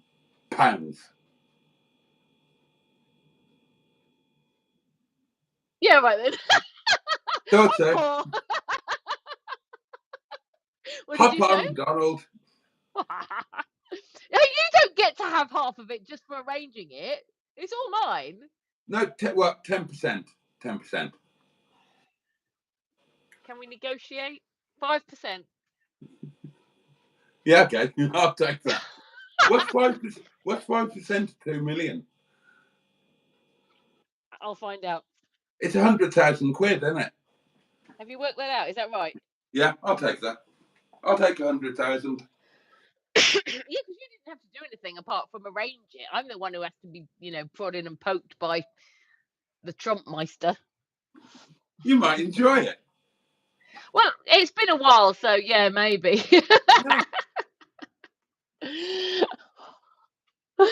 Right. Nobody be clipping this and sending this to Donald Trump. As long as no one tries to shoot him in the middle of the act. Oh, it might be a blessing. Right. Simone says she's got her welding course tomorrow. Pardon me. Excuse me, I'm burping again. Yeah, the job will get done.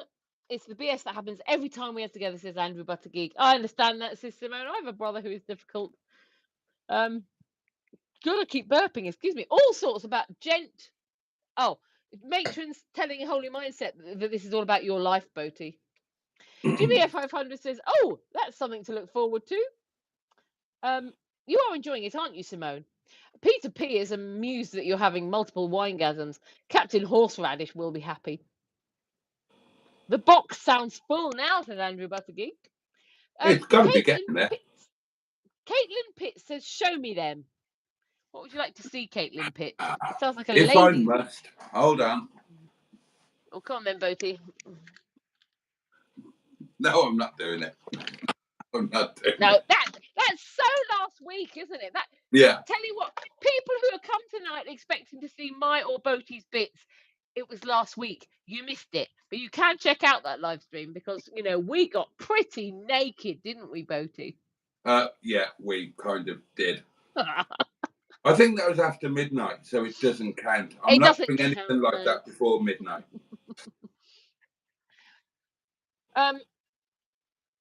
How many are in the pound box, says Simone? How long have you been doing that now? We could probably work it out by working out how long you've been doing that. Was just stopping by, says Dwayne. See you lovelies later. Oh, it's lovely to have had you here. I've just had a strange message pop up. What was that? Don't know what that was. Something popped up, but I didn't see what it was. Never mind. I see horseradish on the shelf today while shopping. I was going to buy it, but didn't, says Jimmy F500. Oh, that could be a new feature we can run maybe next week. What if you nearly bought but didn't? That sounds like an interesting feature. Andrew Butterking thinks there'll be more than £14 in the box. Hedgehog of Truth question from Alan Simpson, Boaty. What is your favourite member of the fleet? Of your fleet? Oh.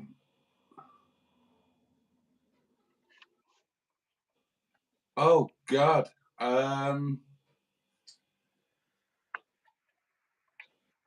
Mince bag. Do you know what? I was going to say that's mine. I was waiting for you to answer yours first. If I had to hold the hedgehog and answer, oh, minge bag, hands down. I love your minge so much. I want to say Sheeson. I want to say Sheeson, but or Stigberg, but it's mince bag. I kept interrupting, so I've shut up now. Go on. I was just going to say, can you get some merch that says I love minge bag on? Because I'd go for that with a picture of the car. Yeah, I can do that. I love minge bag with a picture of minge bag underneath it. Okay, if I do that, are you going to buy one? It depends how much they are, but yeah, probably, maybe. It depends if it's a decent style. It's got to be good. It's got to, look like a quality product. Okay. You need to work hard. Like the way you do your thumbnails. Yeah. So something like that. That's like you could have it like a thumbnail, like a rectangle. So with minge bag, with like some, greenery in the background or something. I don't know. We'll see what you come up with, and then I'll decide whether to buy one. You know what? And then, you know what? That is a really good idea. It didn't occur to me. What I should do is for the merchandise, I should create my own art like I do with the thumbnails. Yeah, I thought that. Yeah, like you could have even done it with the hedgehog or whatever. But yeah, you could do it like the thumbnails, and you could even do some quite quirky ones. Yeah. That are amusing, and then with the title included, so they could have the square on the T-shirt. That is you could have genius. it like a square. I will do that. And fart at the same time. Right, Boaty's just one squeak of the week. It was the fridge. I was cupping up my wine. Hold the hedgehog. Hold the hedgehog. How many times have you farted during this live stream tonight? Once. That was the only one. Oh yeah, it's a squeak of the week. Andy Donlan says he has a pet hedgehog and its name begins with P and sounds like Rick. Oh, so that would be Prick. I wasn't sure I was allowed to say it. Amy says, hedge of a truth question for Emma. Oh. Which restaurant would you like to visit with which famous person? God. Oh, I don't know. That's really difficult because I don't know many restaurants. I'm poor. I'm too poor to go to restaurants. And I've already been to number 2. I've already been to Kathmandu Gurkha with my favourite famous person, Boaty. Well, you could go there. Okay, I'll go for that then. I would like to go to Kathmandu Gurkha with Boaty. Yeah, I'm not much into celebrity, and I don't know about famous restaurants. I've led quite a boring life. The beige bomber, podgering, says Jimmy F500. Oh, I would have I would have a very not gay experience with Marco Pierre White, says Matron. So you could maybe have a threesome with Matron because she also wants Marco Pierre White. Oh, well, she's got taste. Hedgehog choose question for Boaty from Amy. Which country would you like to visit next? Malta. I thought you might say that, yeah. Easy one. There was a funny noise outside then. It sounded like an animal getting run over or something. It's a bit scary. It's probably just an animal getting run over. Another Hedgehog of Truth question. Who for? This is for you. Because it's not for me. From Peter P. How many of your cars has a back seat that has seen the bare bottom of a prostitute? I don't know. None of them under my ownership, but you know, prior to me, they might have. Or when they've been parked in the yard, maybe someone might have sneaked in there with one. Yeah. Tent lunches with Mustard and Boaty. Oh, that's a good idea. I like that, Andrew Buttergeek. You'd have to go a long way back to find one of my cars that I knew had seen the bare bottom of a prostitute. You'd have to go back to, God, I'm trying to remember. It was so long ago, I can't remember what car I was driving at the time. But as regular viewers know, I had a relationship, a short relationship, with a very, very, very ridiculously expensive and high class escort, like ridiculously upper class and all of it, from a very well known family. And yeah, we had a thing for a while. So, and we definitely did a car or two. So that would count, but I can't remember what the cars bloody were at the time. Probably, I think one was a Bentley Turbo R and a Rolls Royce Silver Shadow, I think. And and just to be absolutely clear, she was my girlfriend, so I wasn't charged. It's an interesting question. Hedgehog of Truth. No.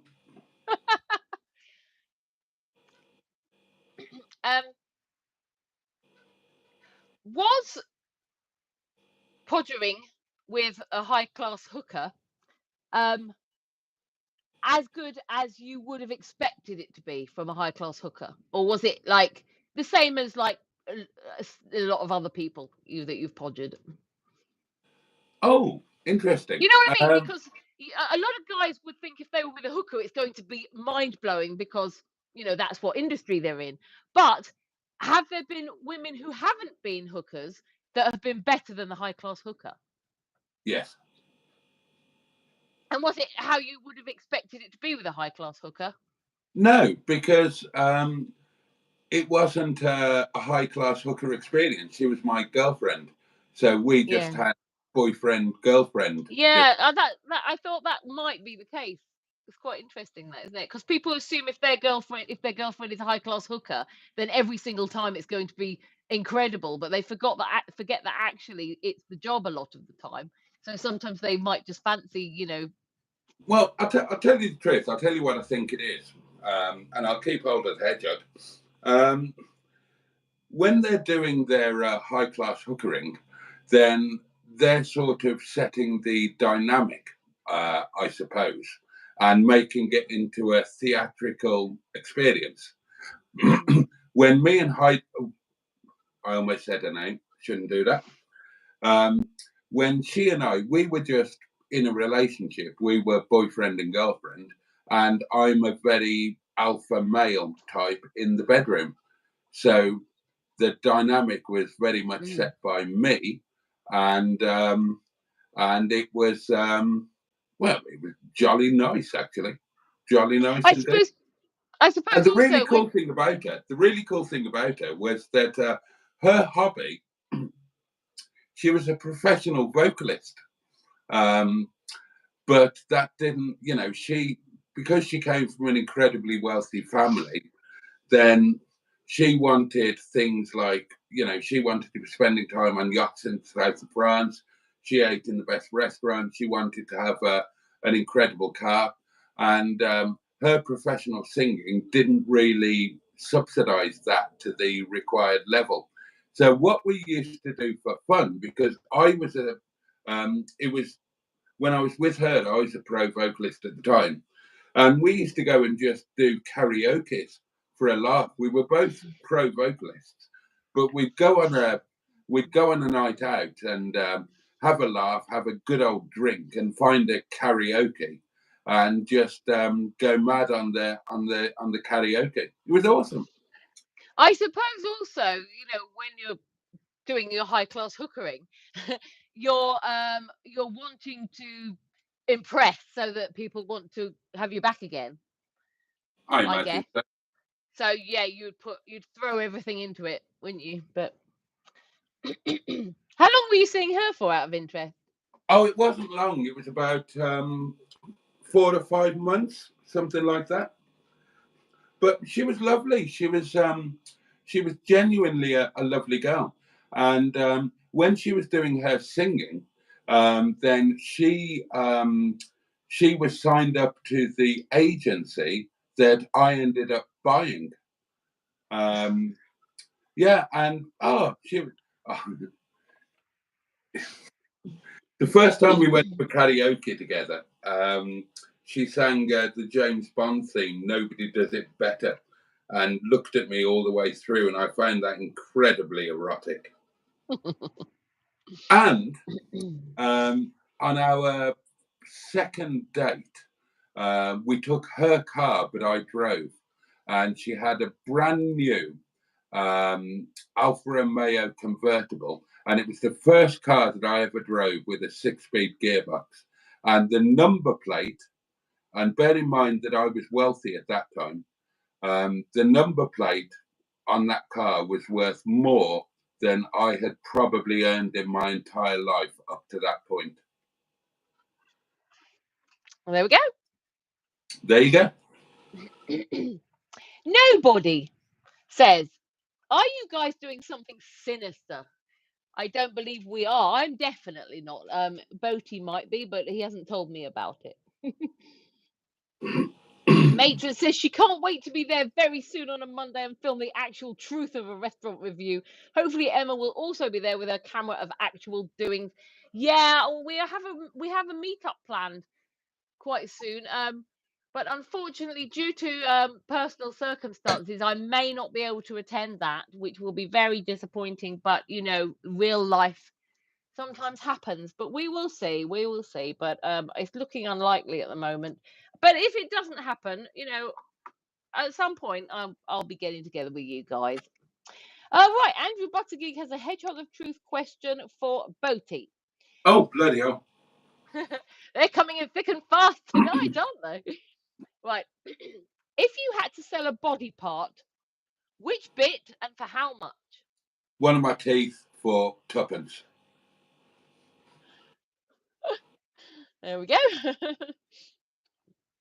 Because let's face it, I've been giving them away, so anything would be a profit. You could put your teeth onto like necklaces and sell them as merch. Can you imagine that? Someone could be wearing, like, I've got one of Boaty's teeth, and they're limited quantity, isn't there? So it's like a run of like 20, and that's your lot, sort of thing. Yeah, interesting merch idea. Yeah.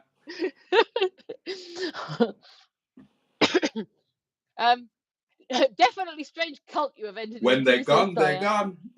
Yeah, exactly. If I don't get to come on this trip, I won't be able to cut your hair. We could have used that for merch, and we could have stuffed teddy bears with it or something. Oh. Boaty, I need to nip away for a moment because there's a little lemon on the move. So would you take over kindly? No problem at all. Now, where are we? Lady Gaga is a hottie, says Alan. And no, says Andrew, she makes me Lady Gag. Peter P has seen her dressed up in beef. God almighty. Boaty, you don't know Lady Gaga, says Jimmy at 500. No, I had no idea who Lady Gaga was. Boaty is more Radio Gaga, says Peter P. Emma is a real lady, says Jimmy F. Well, says Pastor Dean. Well, indeed.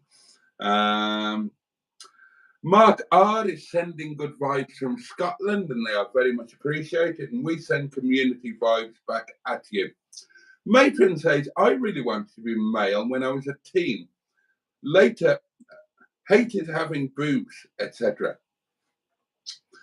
I realised that I am bisexual and enjoy being more tomboy. Oh, there's Matron giving away a bit of personal information. Trans issues are a bit controversial now these days, says Jimmy at 500. I wouldn't do Kylie, says Matron. She does not float my boat at all. Can't think which celeb lady I would do. Chuck out some names. A rather interesting topic, says Simone. Kylie's sister Danny is more up my street, says Andrew. Hello, lovely people, says Vivian Bulverheith. What a fabulous name. Welcome indeed. Andrew Buttigieg says a lovely Welsh lass by the name of Lorna Morgan. Caroline Cass for me all day, says Andy Donlan. Nigella, says Andrew with a double heart. No to plain life for me, says Matron. I don't know what you people are talking about. Lorraine Kelly, says Andrew. Vivian would drain James May's balls.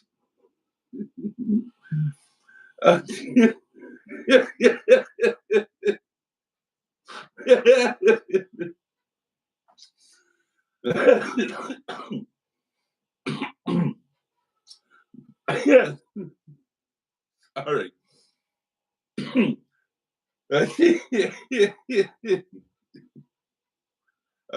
Lisa Tarbuck, says Andrew Buttigieg. I need to swap microphones. This one is about to run out of power. Bear with.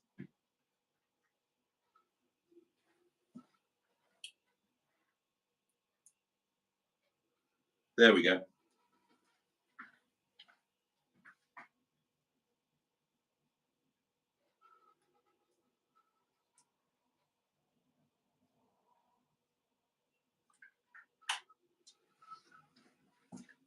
There we go. I think that should be sorted now. Where was I? Alex Polizzi again. Still my older lady crush, says Alan. Yes, Vivian, says Matron. Ride him like a horse. Samantha Fox, says Andrew. Well, you'd have no chance, Andrew. She bats for the other teammate. Oh, right. Another Hedgehog of Truth question from Pocahontas 100. Oh, right. No, we had this one the other night. No. Amy Adams for me, says Simone. I'm so trying to think of what famous lady I would say, Matron. I know there's been people I've spotted on TV or internet and had a good hard think about it. Oh, good on you, Vivian. That's very decent of you. Susie Sue, says Andrew. I fancy Erin Burnett, CNN, says Jimmy at 500. Celeb WAP, says Peter P. Yeah, Celeb WAP. I take it you're not talking about Ram from the restaurant, says Alan. I can't remember what that was in relation to. Ian Hully is with us. Hi, folks. Looks like I've joined the madhouse again. What have I missed? Very little. I can't read that one. Hi from Scotland, says Craig. Craig Convery. Good evening. Good evening, Craig. Are you Americans? Asks somebody. No. I've lived there, but I'm not American. I love big women, says Millie Jim. And why shouldn't you? Why shouldn't you indeed? Hi from Canada, says Jordan. Hi to you. So what's this live all about then, guys? Asked Craig. We haven't got a clue. We were hoping you could tell us. Are you English, darlings? Asks Mediterranean Diet. Well, she is. I'm Welsh. Oh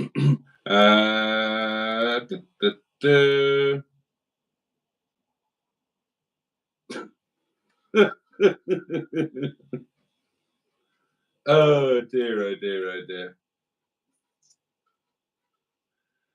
Vivian asks, Mr. Boaty, is your cottage just for gentlemen or is it open to women too? My cottage is open to all of my friends, but on a romantic basis, then my cottage is for the ladies. It's for the ladies, darlings. What's the conversation about? Christ only knows. I'm trying to work it out. I'm just reading out the comments. I haven't got a bleeding clue. Sweet Old Woman, the movie, Bruce Willis. It's an American action movie, you Brits. Boaty is a young Bruce Willis. Yippee-yi-yi, Mother Boaty. The British are coming. Getting excited again. We were up to 87 there. God, we're on 86 at the moment or something, I think. I want to see a 90, says Matron. I'd quite like to see that. You sound like Sideshow Bob, says Enigmatic, apropos of nothing. Nakatomi Towers, yes. Just finished the Mustard and Boaty video, says Mustard. I can't wait to post this one. Don't put it out before mine. You always give me shit if I put mine out before yours. Don't put it out tonight. Oh, God. Actually, it might drive some views to mine, so yeah, get it out there. Get it out there. I've seen enough YouTube for today, says Ethan Elliott. What on earth is this? God only knows. I will wait until tomorrow, I think, says Mustard. Well, mine won't be going out until, stick it out, Mustard. Stick it out whenever you want. My restaurant review video will go out on Wednesday, and my daily diary video will go out tomorrow. There'll be crossover bits, but stick yours out whenever you want to. We've got different audiences now, love. And as long as you stick a link into mine and I stick a link into yours, we can help each other out. Good night all, says Simone.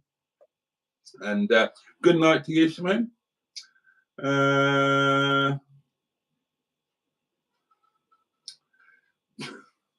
He certainly can't serve fries correctly. Bloody useless Trump, says Andrew.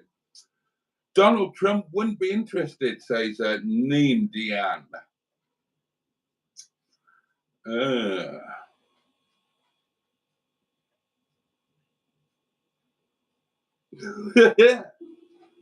I can't read those. Angela Rayner, says Andrew. The Stockport accent does it for me. I would do Angela Rayner. I'll just put that out there on record. Yeah, I can't read that. Gordon Ramsay's, hello. Andy Dundon says, Boaty, what car would you have if money was no object? Oh, well, I wouldn't just have one. I'd need more than one. If money was no object, I would have a Bristol Fighter, a Bristol Beaufighter. I would have a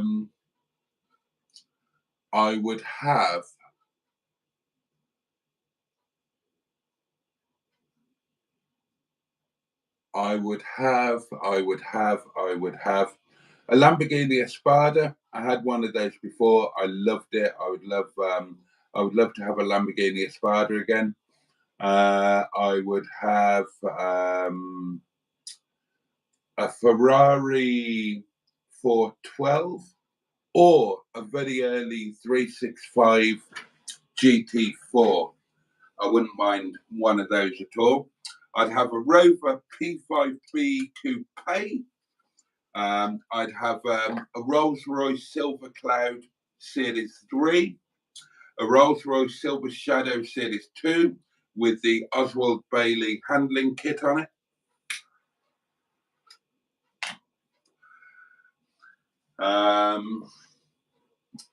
I would have a Maserati Shamal Twin Turbo.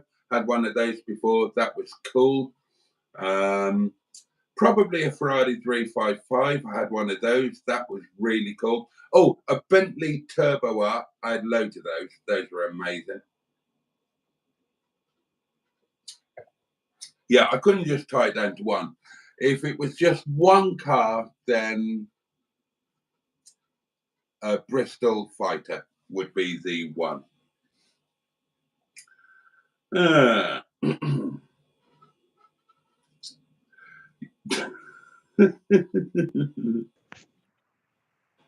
have returned. Oh, hello. No love for the Thundercock. I've got loads of love for Stigfoot One Thundercock. Loads of love. Oh, excuse me. Can't beat a bit of Fanny Craddock, says Ian. I, says Matron, would go to the Ivy restaurant. Yeah, I knew that.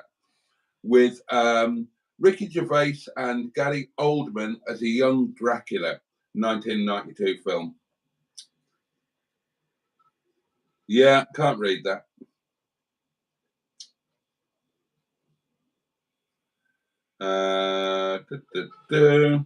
That Ricky Gervais is the most unfunny person I've had the displeasure of watching, says Andrew. And I would agree with you. Jeremy says nice jugs. Sugar Milk says nice boobies. Thank you both. Thank you both very much. I appreciate that very much. Right. I'm about to run out of battery on my gimbal. So we've now got some jeopardy. I might turn upside down at any moment. I'm trying to find where we are in the comments because I was away for a bit. Yeah, I'm not sure myself.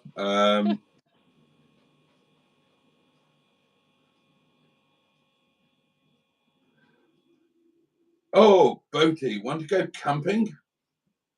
James May's balls broke Boaty, and there's a t-shirt slogan. Oh, that would do as a title for the live stream. I don't care if the lovely Samantha Fox bats for the other team. I can still fantasize. Fair enough. What? You and your beautiful woman, says John. Where's Barry and Karen? Asks Amy. They're probably busy. They're probably working. 3.1k, Emma. Just FYI. What is? Oh, what, really? Yeah. Record breakers! No, we did 6. We did 6. 6 what? K.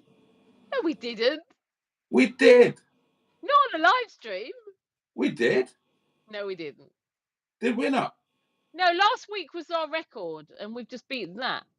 I'm sure way back when we first started, we did 6 one night. No, we definitely didn't. We did 2. The first one was 2, and then at some point we did 2.5. Last week we got to 2.7 or something, and now 3.1k is our record for live stream. So thank you guys. You've just made us beat our live stream record. Yay! Celebrate party! John Stoodley is saying good night to us all, and good night, John, and enjoy your time there at your beautiful caravan in Skegness. Jimmy F500's got a date with his consultant tomorrow. Lucky you. Oh, God bless Jimmy. Hope everything is okay for you. Colette says, I would have most cars, just nothing modern or anything electric. I'd love an electric car. I had that tried that 71 grand Jaguar. It was amazing. A Jaguar E-Type is a lovely classic, just a bit on the pricey side. I forgot about the E-Type. Yeah, I'd have an E-Type, and it would be a Series 3, so a V12 and a drop head.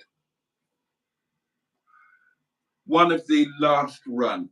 The last run of E-Types would be my favourite. They weren't really an E-Type. They were an XJS running gear, but with an E-Type body on them. And Colette goes on to say, hiya, everyone.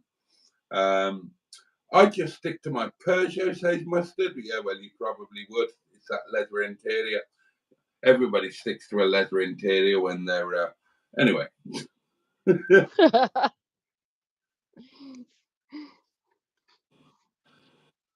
God,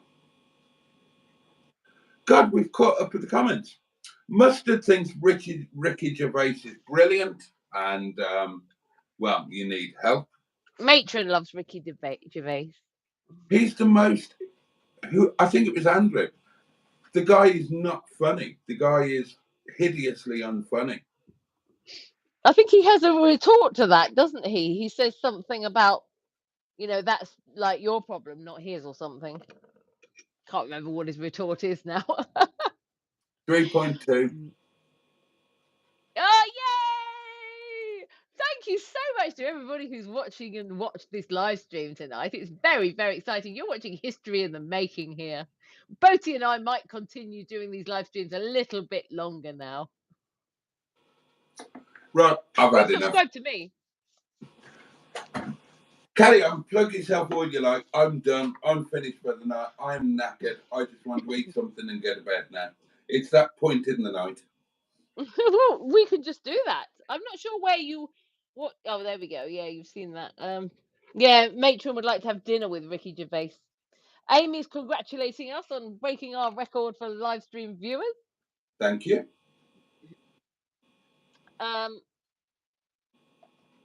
Boaty, it was just a joke. If you put the two together, no offense intended. Sorry, says Pocahontas 100.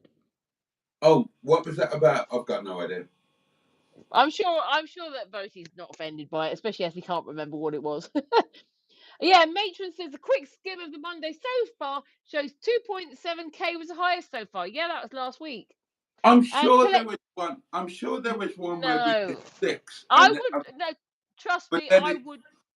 No, don't you remember that afterwards it didn't show for some reason, and we all said, "Oh, it's not there anymore. It's showing something else." No. Don't you remember? No, it must have been a dream he had. Oh, okay. Oh well, new record then. And Colette Abdul says, I think a full English breakfast should be cooked all in lard. I hope everybody, 51 people watching, enjoyed hearing Boaty's wine fridge opening there. Do you know how Carl Pilkington didn't snot him while filming their show? Oh, don't know. Andrew Buttigieg doesn't know while Carl Pilkington... Why? Andrew Buttigieg does not know how Carl Pilkington did not snot him while filming their show. Matron says, oh my God, he killed that duck. Sell us your fridge door rights. Effing hell, Boaties. No, you've got to do that in a blot accent. Sell us your fridge door. Mandingos. Yeah. Nicki Minaj. Mandingos. I came up with a new one by accident. I can't remember if it was Saturday on the on Boaty's Saturday brunch or if it was Sunday on Sunday Lunch Live. But I came up with a new one completely by accident. I was just turning the hob on for the potatoes or whatever. And I said, and we'll just put some nun's feet under the potatoes or something like that. I said, nun's feet? Heat? I don't know why I said that. But there you go. I've got a new one. Nun's feet is now the word, the phrase for heat. Oh. Yeah, I've noticed you're bringing more in. Yeah, more of those sort of things. And I thought one day you're just going to be speaking a complete other language on those videos and people won't know what do you say about saucepan? I can't catch it. Does it say vark? Saucepan vark. Yeah, what's that? Eh? What is saucepan vark? Oh, right, that explains it. Thanks. You're welcome. That's saucepan fart. I didn't ask what that was. It's Welsh. Yeah, I'll put it in the comments. Okay. Craig says hi from Essex, guys. Good evening, Craig. Hope you are well. Get some Nicki Minaj when you do the interview, says Andrew Buttigieg. Someone did. Yeah. Oh, Peter P said that. Sorry. And Boaty needs a mega can of WD-40, says Chaz Brown. Nuns, drink, says Andrew Buttigieg. Skicky fromage, says Matron. And she's laughing. He's shut himself, says Craig. He has, says Matron. Suspend fark means fart, says Matron. The It fart that doesn't. reverberated around the world, says Right, Bobby. it's Welsh. Okay. Suspen is Welsh for suspen, and vark is Welsh for little. So it means little suspen. And so I have a suspen vark. I have a set of suspens. The suspen vark is the little one. How do you say fart in Welsh? Sorry? How do you say fart in Welsh? I've got no idea. Can I look it up? Because But it'd be interesting because fark sounds like fart. But the point is that Suspen Vark is the name of probably the best known traditional Welsh folk song. And if you're Welsh, you are born knowing it. It's sung to you when you're a child, you sing it as a child, and it's just the song that every Welsh person knows. And even the non-Welsh speaking Welsh know how to sing Suspen Vark. Ma bis very pretty for Elgas very scrappy honey bar, Sospenbach, and so on and so on. Ich habe schon eine fette Kuh. What? That's German. That's German for I've got a fat cow. Oh, well done. 9 on the victory scale, says Chaz Brown, for the fart that reverberated around the world. He needs some prunes, says Diane Sturdy. I need On some food. I've had no lunch. Yeah, we keep hearing this excuse. I mean, you gave this excuse when we came back from Gulliver's, you know, I've had no lunch, I've had no lunch. You keep buying lunches and then not eating them. It's not, you know, it's your own fault.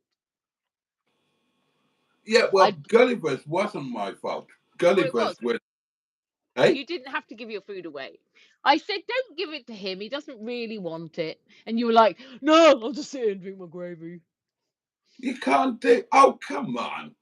Oh, come on. There's a child there in distress. Of course you're going to give him your food. Well, no, not if he's had a massive tantrum about not wanting any food. He had a massive tantrum not wanting food, and then he was moaning because I bought some chips. So then he was moaning and moaning and moaning. So you just said, oh, he can have mine. He didn't ask to have yours. No, but it made him happy and it made the rest of the day good. So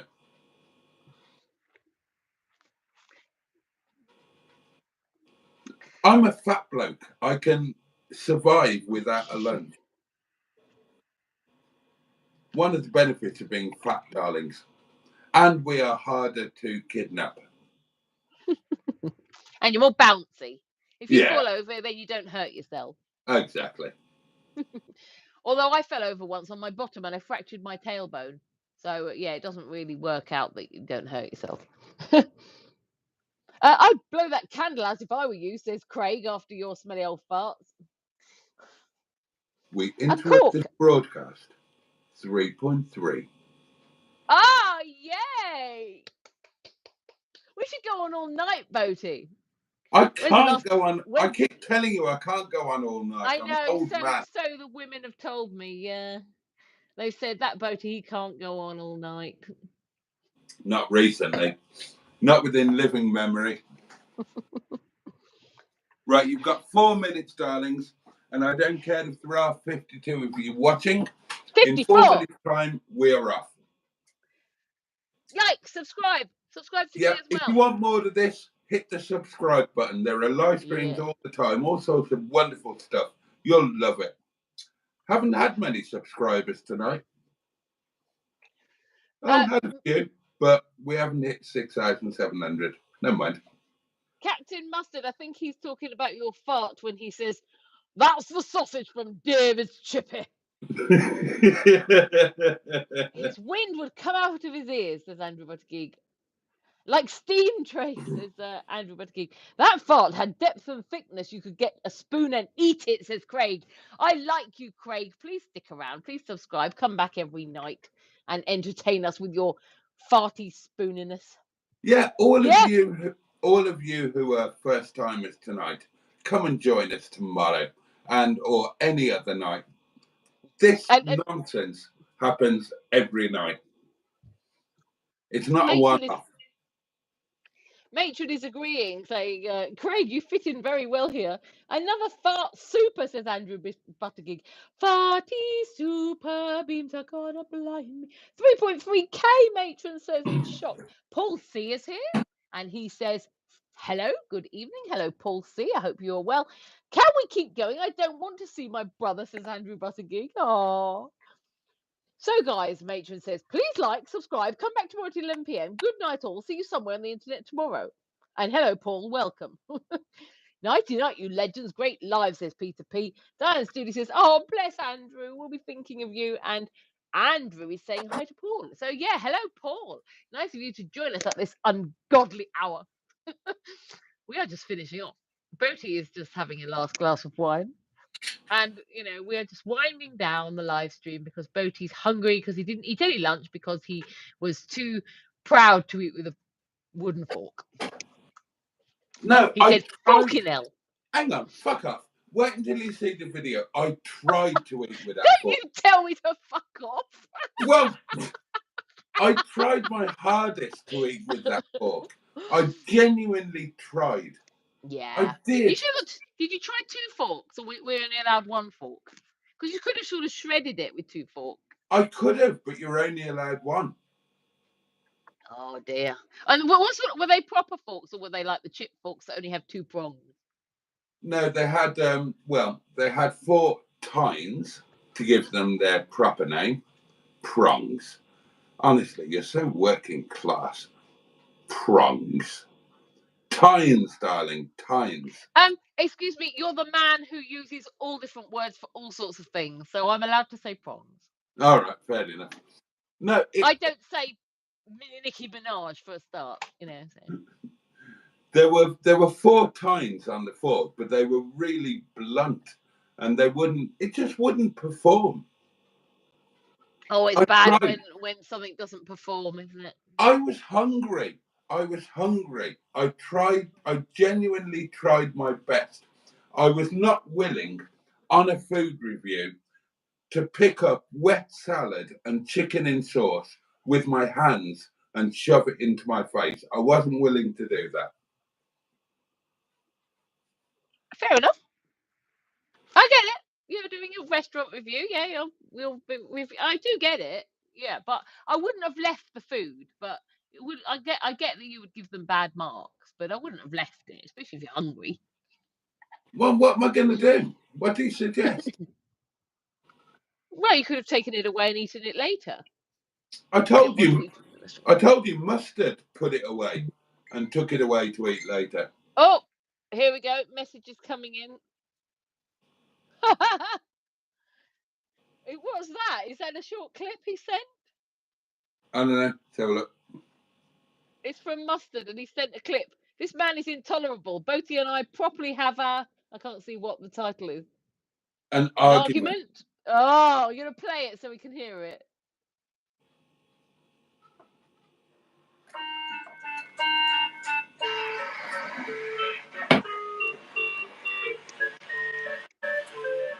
Hello and welcome, etc. Let's bid a farewell to this car called Dented Daisy. Is it the whole video? It was unfortunate because the car drove rather nicely, but it's proven itself to be not really worthwhile fixing due to the value of the car. So here, it's the whole video, Boaty. It's half an hour long. I'm trying to whiz it forward. He blathers on. Don't worry. This car, the Reverend, is going to be. It's very boring. Way to make room. And I'm going to do that with the help of that Reverend over there. It's a big, lanky, gobshite of a Reverend who sometimes likes to be helpful. And of course he does, because he wants the wheels, doesn't he? The car's going to reside down here with me, crashing into that bonnet. But it doesn't really matter. In actual fact, for a change, I'm going to say, oh, yeah, the fuck, actually. Shouldn't really be that chaotic, isn't it? Kind of I don't even need to move this, actually, comes to it. I'm going to put the other car there. two. Okay. I'll whiz it on. Push that.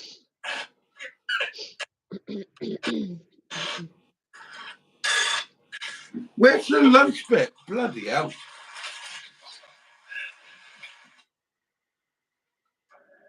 What is this? 20 questions?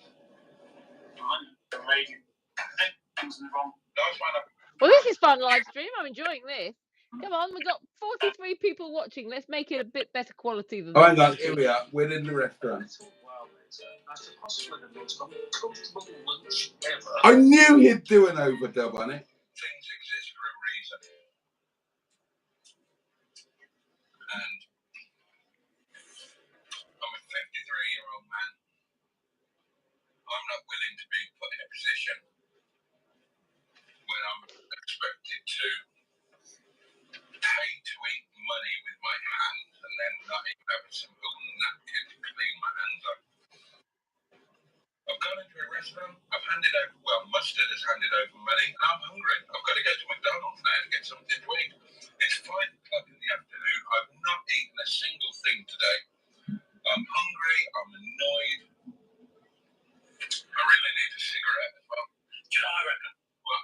I reckon your little tantrum there isn't going to do you any favours. Oh.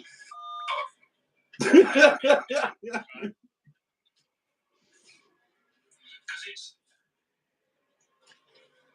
Oh, as with everything else down Milkston Road, it's cheap.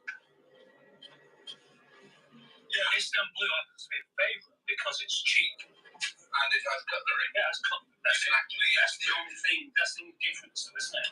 Well, it's quite a big difference. It's a difference between paying for food, eating it, enjoying it, and leaving satisfied, and going to McDonald's because you've been given a plate of food that you can't eat. You can't eat it. You can eat it. How? How are you going to eat to McDonald's? What are you going to have from McDonald's? Oh, I'm going to have to watch that after the live. Yeah, we can't play it all now. Don't give it all away now. People can go and watch it after. Chaz Brown, because of you farting, says British gas reports a loud bang from up north. Public advised to avoid the Peak District. Garcia Maldini says greetings from Israel. Good evening, Garcia. Worrying Chaz, I'm not that far from him, says Diane Sturdy. Language Timothy, says Jimmy F500. Vivian Bulverhive says something rather dodgy that I'm not going to read out. Repo 1, it's got a couple of glasses of milk.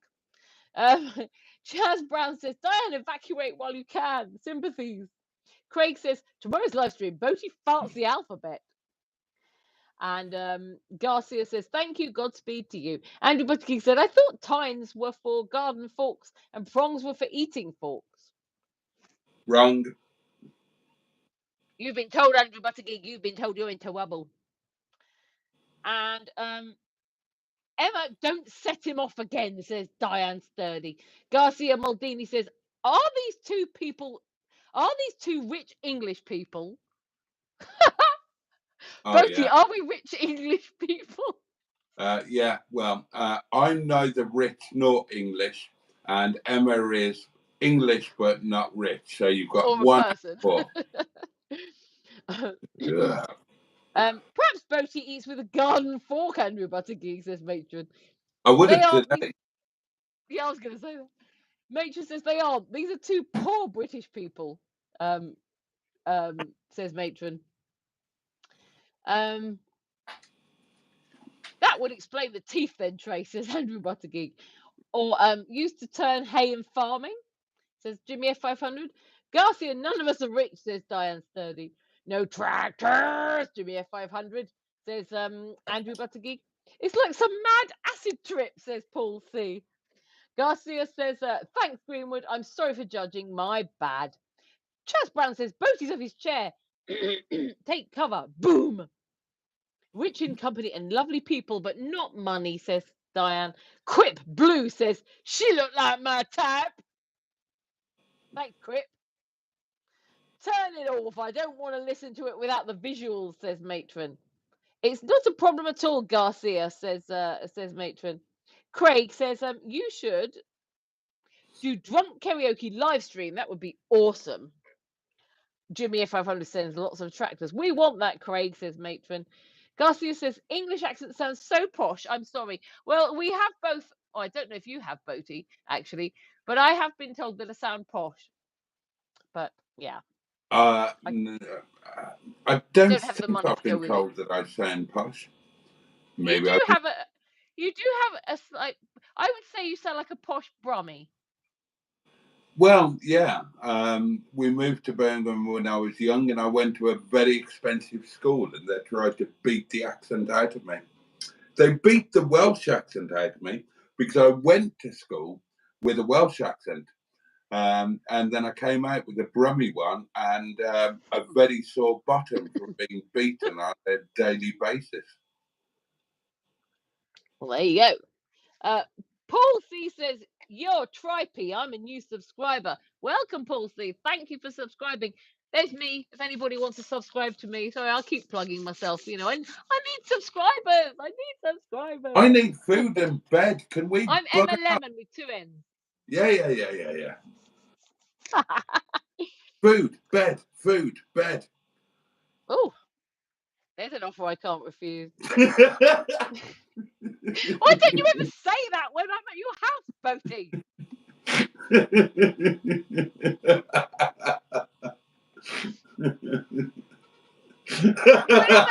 When I'm at your house, all I get is food blocked.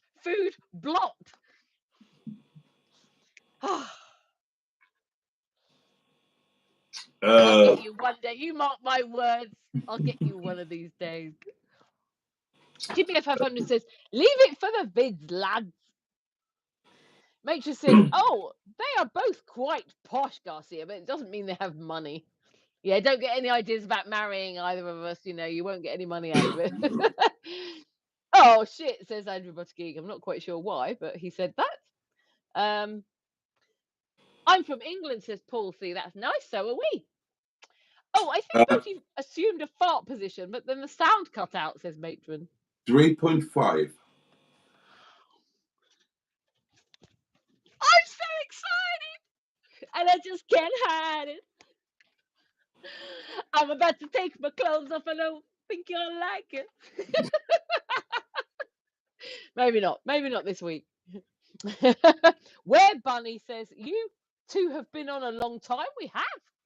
Weary Bunny, sorry. We have been on quite a long time. What's for supper, Amy asks? What are you having?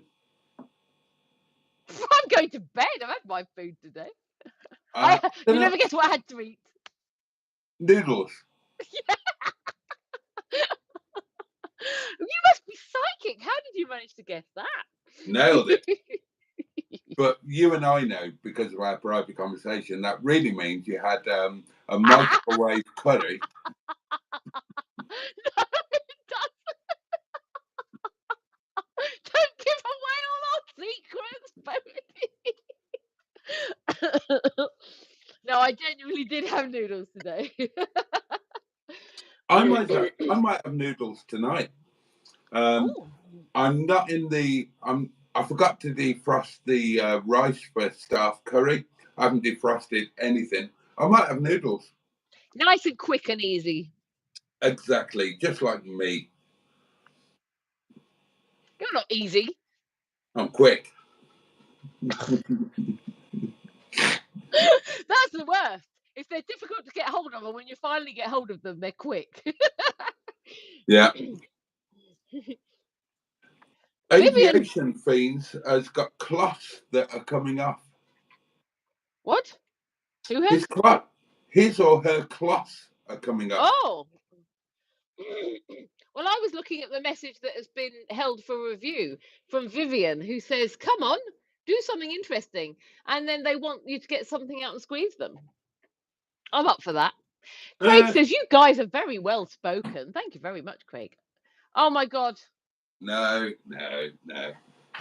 I'm not that drunk tonight. No, but I am hungry. Come on, let's bugger off. You should sing the Tinkle song and then we can get it put onto merch, t-shirts. You need to get a t-shirt which says on it, "Hello, little Tinkle. enjoy the cold night air. Now is your time to shine. You really I need don't. to. I don't know the Tinkle song. I don't know. Yes, I've got no idea what it is. there was Apparently, loads of singing, but I thought, you were singing and singing and singing away for ages. And then I thought, let's see what I can hear what you're singing about. And it was literally like, hello, little Tinkle, this is your time to shine. Enjoy the cold night air. No, enjoy the air. That was it. And enjoy the night air. This is your time to shine. And you know, Neil and Sophie have heard you singing it too. So, you know, maybe we can. I've got no idea. It's obviously something I do when I'm drunk, and sober me, or relatively sober me, I haven't got a clue. If my life depended on it, I could not sing that song. Yeah, but you can still get merch because it's well known now that you sing about exposing your tinkle to the night air and it's time to shine. Oh yeah, and if somebody Or sends maybe, me the lyrics, I'll put them on a T-shirt. or Certainly. you could even just have a T-shirt with a strange picture that says "This is your time to shine" or something, and everyone will know. And a picture of my cock. Or you could use Little Joe instead, Oh yeah, okay. or a cucumber. Oh god. Andrew Buttigieg thinks plugging myself sounds right dodgy. Paul C is from Middlesbrough. Well, we all have our crosses to bear. Matron is very excited about 3.5k. You need plugging, Emma, says Jimmy F500. I do indeed. Or could do with a good plugging.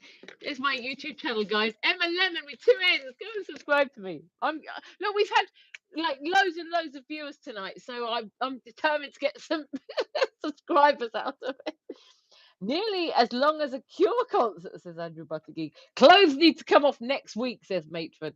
Look, we kept our clothes on this week, and we've had 1,000 more views than last week by keeping our clothes on this week. Yeah, well, look at us. It's not surprising, is it? Excuse me, I'll have you know that many people would love to see me take my clothes off. I'm sure they. I've seen you take your clothes off, Boaty, several times and filmed it. Yeah. Oh, God, yeah. Next time I'll do a bit more filming of it, I think. This is going to sound so dodgy.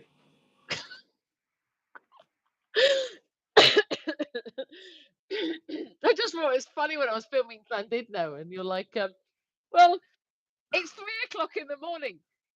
What are you expecting me to? You're filming me. What are you expecting me to do at 3 o'clock in the morning?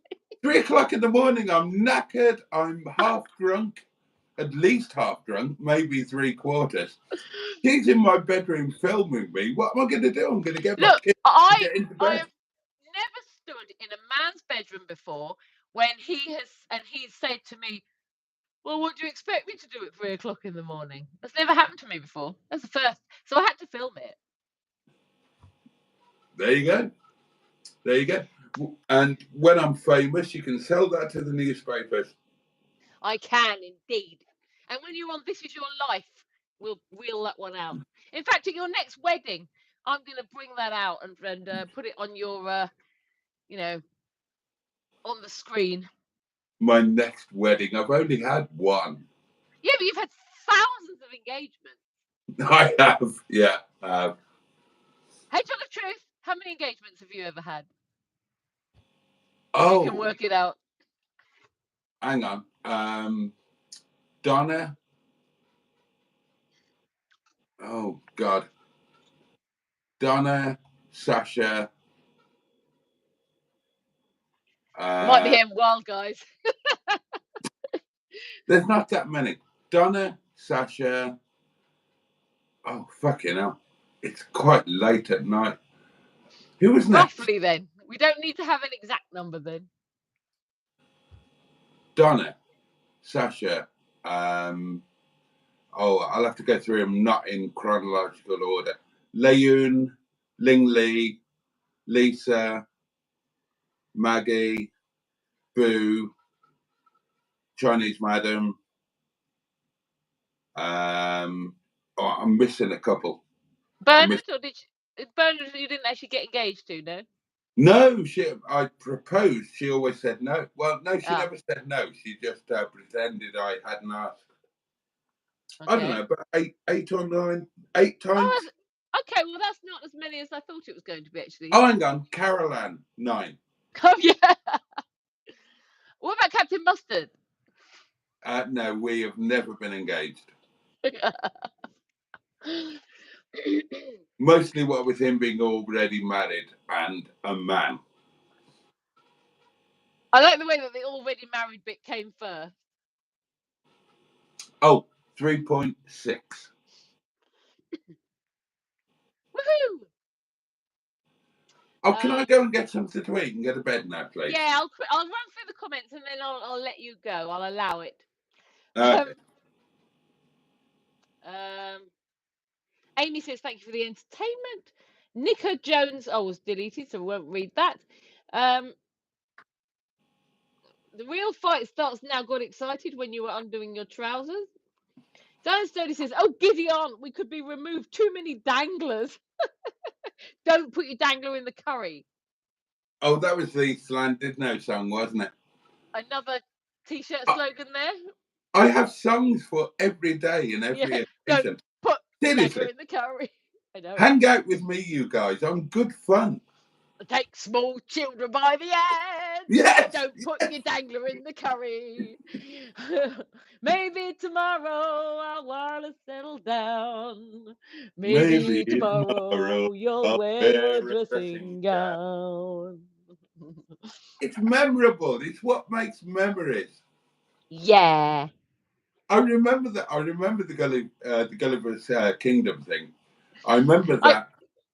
I got a bit of it on one of the videos, which is how I remembered it. But yeah, it's because they said something like, please take small children by the hand when getting on and off rides, and you just kept walking around singing, take small children by the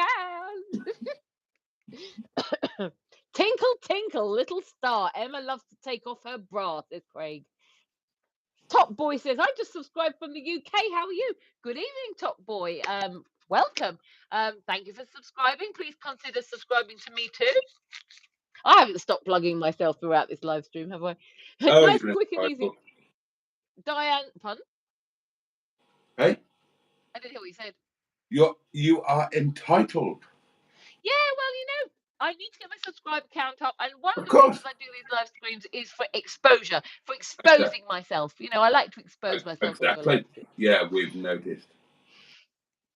Diane Sturdy suggests you might want to put nice, quick and easy on a t-shirt. I'm not quite sure I'd wear that one. Craig, stop being a pervert, says Aviation Fiend. Top Boy says, that woman is hot. Boaty, someone thinks you're a woman again. I don't get it. Look, it's 10 to 1. I need food and bed. Top Boy says, yes, get your bottom out. Craig says, variation. Really? Top Boy says, hi, everyone. Hi, Top Boy. Diane Sturdy says, and another one. Paul C says, Emma, get a mod to put a link up. I subscribe. Matron, if you haven't seen that already, please can you put my link in the description for any hangers-on who want to subscribe to me? Please, thank you. Aviation Fiend says, we're all perverts here. Top Boy, oh, she's done it. Good girl, Matron. Hi, Diane, says Top Boy. Emma, you're hot, says Top Boy. Thank you very much, Top Boy. Subscribe to my channel. And then you can see more of me being hot. Weary Bunny says, is she from England? If you're talking about me, yes, I am. I don't think I sound like I'm from anywhere else. Although when I was younger, people used to think I was Turkish for some reason. Emma Lemon, have you got Instagram? No, I haven't, Top Boy. Sorry. Pedro Gerd says, how old is she? Me? I'm in my 40s, thank you. Holy just. I'm more in my 40s than you are. That's true. Yeah, that is true. And in fact, when I get to January, when it's my birthday, I will still be in my 40s. Just saying. I won't be halfway through my 50s. I'll still be in my 40s. I also won't be in Candid now. So you win that one. Oh, come with me. I'd love to. But it's not convenient for me, unfortunately. Oh, well. I would, though. I would if I could. I know. Craig suggests I might be 21. Risen Fallacy says, tell her we said nice kids. Well, you told me yourself. Thank you very much. If you're talking about me, presumably. Hang on. Core, her boobs are massive, says Top Boy. Pedro says no, not officially, says Andrew Buttergeek. Weary Bunny says, what part? I love her accent. I'm from London. Thank you. 3.6 is Matron's excited about. Wisdom Fallacy says, tell her to jump up and down. I did that last week. So after this, you could go and watch last week's live stream repeat on Boaty's channel, because I did jump up and down last week and I took my clothes off. London originally says Weary Matron, because she's answered that question for me. Wisdom Fallacy says, we want to see some bouncing. Check out last week's live stream. You will not be disappointed if you watch the repeat of last Monday's live stream, if you are wanting to see me bouncing or taking my clothes off, because it's all on there. So old, so last week, that is. Okay, add you on Instagram, says Top Boy. Well, you can try, but I'm not on Instagram, so you might find it a bit difficult. Top Boy reckons that this bit of me is quite large. That was at the start, Wisdom Fallacy, says Andrew. Jimmy, if I've understood, goodness me, is this a song? It better be. He pins you down on the carpet, makes paintings with his tongue, la la la la la. He's funny. Now all his jokes hit different. Guess who he learned that from? That's got to be a song, but I don't know what it is. Wisdom Fallacy says, how much we got a tip to make her do it again? Oh, right. So, yeah, Boaty's got a PayPal address. Matron might want to put it out. And I don't know, give him £5 and I'll jump up and down again if you want. Can't say fairer than that, can you, Boaty? You can't. And but we're ending the live stream any minute, so hurry. Oh, Andrew Buttergeek suggests £100. Oh, right. I think I found you, says Paul C. Yeah, I saw the subscriber come up. Thank you very much. I'm a January birthday Capricorn, says Top Boy. Join the club. Oh my God, so many in this community are January birthdays. Top Boy is in Essex. Rusty Shackleford. Me, Caroline. Tracy. Yeah, Caroline. Tracy is, I think, Tracy Cardiff. And I think Sarah Parsons, but I might be wrong. There's quite a few. There's more than that. I can't remember all of them. I'm in Essex, says Top Boy. I have a question for the shy guy, says Rusty Shackleford. Go on then. You've got a few minutes to ask a question, Rusty. Paul is telling Matron that the link doesn't work. But, okay, sorry about that. Same as me, but, oh, Diane Sturdy is also a January birthday. Or Capricorn. Everybody is. It's unbelievable. Emma, I subscribe to your channel, says Top Boy. Thanks very much. Whereabouts in Essex are you, Top Boy, says Craig. Matron is linked last week for anyone who wants to see what happened last week. You tell him, Emma, says Diane. Not sure who I was telling. I'm losing the plot now. Diane Sturdy, are you in Essex too? And Matron has put Boaty's PayPal link, so you've literally got a matter of seconds. If you would like to see me jump up and down, you can bung him £5 and I will jump up and down. I thought you'd be gone now, says Jimmy F500. And 3.7. Yay! Thank you everybody for watching this live stream tonight, making it a record. We are now definitely 1,000 viewers over last week, which was our record so far. So brilliant. How amazing is that? And that's going to rise in the next few days when people watch bits. So how exciting. This is a very exciting moment for me. I might have just wet my knickers. God. I haven't really, guys, don't worry. I'm not that. I might have been saying that, entering the menopause, but, we're not into wetting knickers territory. Fordland, says Andrew Buttergeek. Top Boy, no, on the Derbyshire-Nottinghamshire border, not far from Boaty used to live in... What? Oh, she used to live in Essex, she said. We're going to get 4K in the end, aren't we, says Matron. Would be fantastic. Craig, I used to live in Chadwell Heath High Road, says Top Boy. And thank you. How many subscribers have I gained tonight? Let me take a look at that. How exciting. If anyone wants to subscribe to me, Emma Lemon, please do so. Let me see. How many do you think I've gained tonight, Boaty? Have a guess. 6. Let me see. I was on 327. 331 I'm on now. So I've gained 4 wonderful subscribers. Thank you very much to Paul and Top Boy, because I think they've subscribed. And whoever the other people were. Thank you very much. And It's wonderful. That's very exciting for me. And I've gained 5. So thank you to my new subscribers as well. Andrew Buttigieg says, "Oh no, wet ponties." Oh, that's better. I like the word ponties. It's not as weird as the official word. Paul C says, "I have to go now, people." So do we, guys. I need to put a playlist together. Big love to you all. Look after yourself and each other. Oh, are you a DJ or something, Paul? Small world, top boy, says Craig. Luke Medlow is here. Says, "Some people are crazy." And then he says what his neighbour does, which sounds rather dodgy. And thanks for sharing that with us. Top boy is asking Craig what his number is. I'm not sure. You can type phone numbers on the live stream. Good night, says matron to Paul. See you tomorrow at 11. Night, night, Paul. See, everyone's saying good night. So it looks like it might be time for us to say it. It is very definitely time to say good night. So, yeah. Do you want to go first, Ems? Emmels? Oh, okay. I will go first for a change. Thank you, everybody, for watching this live stream tonight. 3 hours you've had us rabbiting on at you. I hope that you've taken some enjoyment from it. Sorry there weren't many features running this week, but, you know, we weren't feeling that great. I didn't plan anything. But I hope it's been enjoyable. Thanks to all the new subscribers, all the newcomers. It's been a real pleasure to have you here. Please come back again. I will be back on Boaty's, on here, right here, on Monday next week from 10 o'clock. However, on my channel, I'm thinking, I'm not sure yet, but maybe on Wednesday at 10 o'clock I might do an hour live stream. Not sure yet. I'm still, it depends what mood I'm in and what's going on in my personal life, to be fair. But I want to start doing my own live streams. Please subscribe to my channel. And Boaty will be back here. He'll say this in a minute anyway, I'm sure, but he'll be back here tomorrow night at 11 o'clock on his lonesome, unless he can rope anyone into co-host with him. And I will see you next Monday and potentially, probably through the week in the chat box. So from me, have a very pleasant and amazing sleep and a wonderful day tomorrow, wonderful week till I see you again, and a very big and busty and boobysome good night.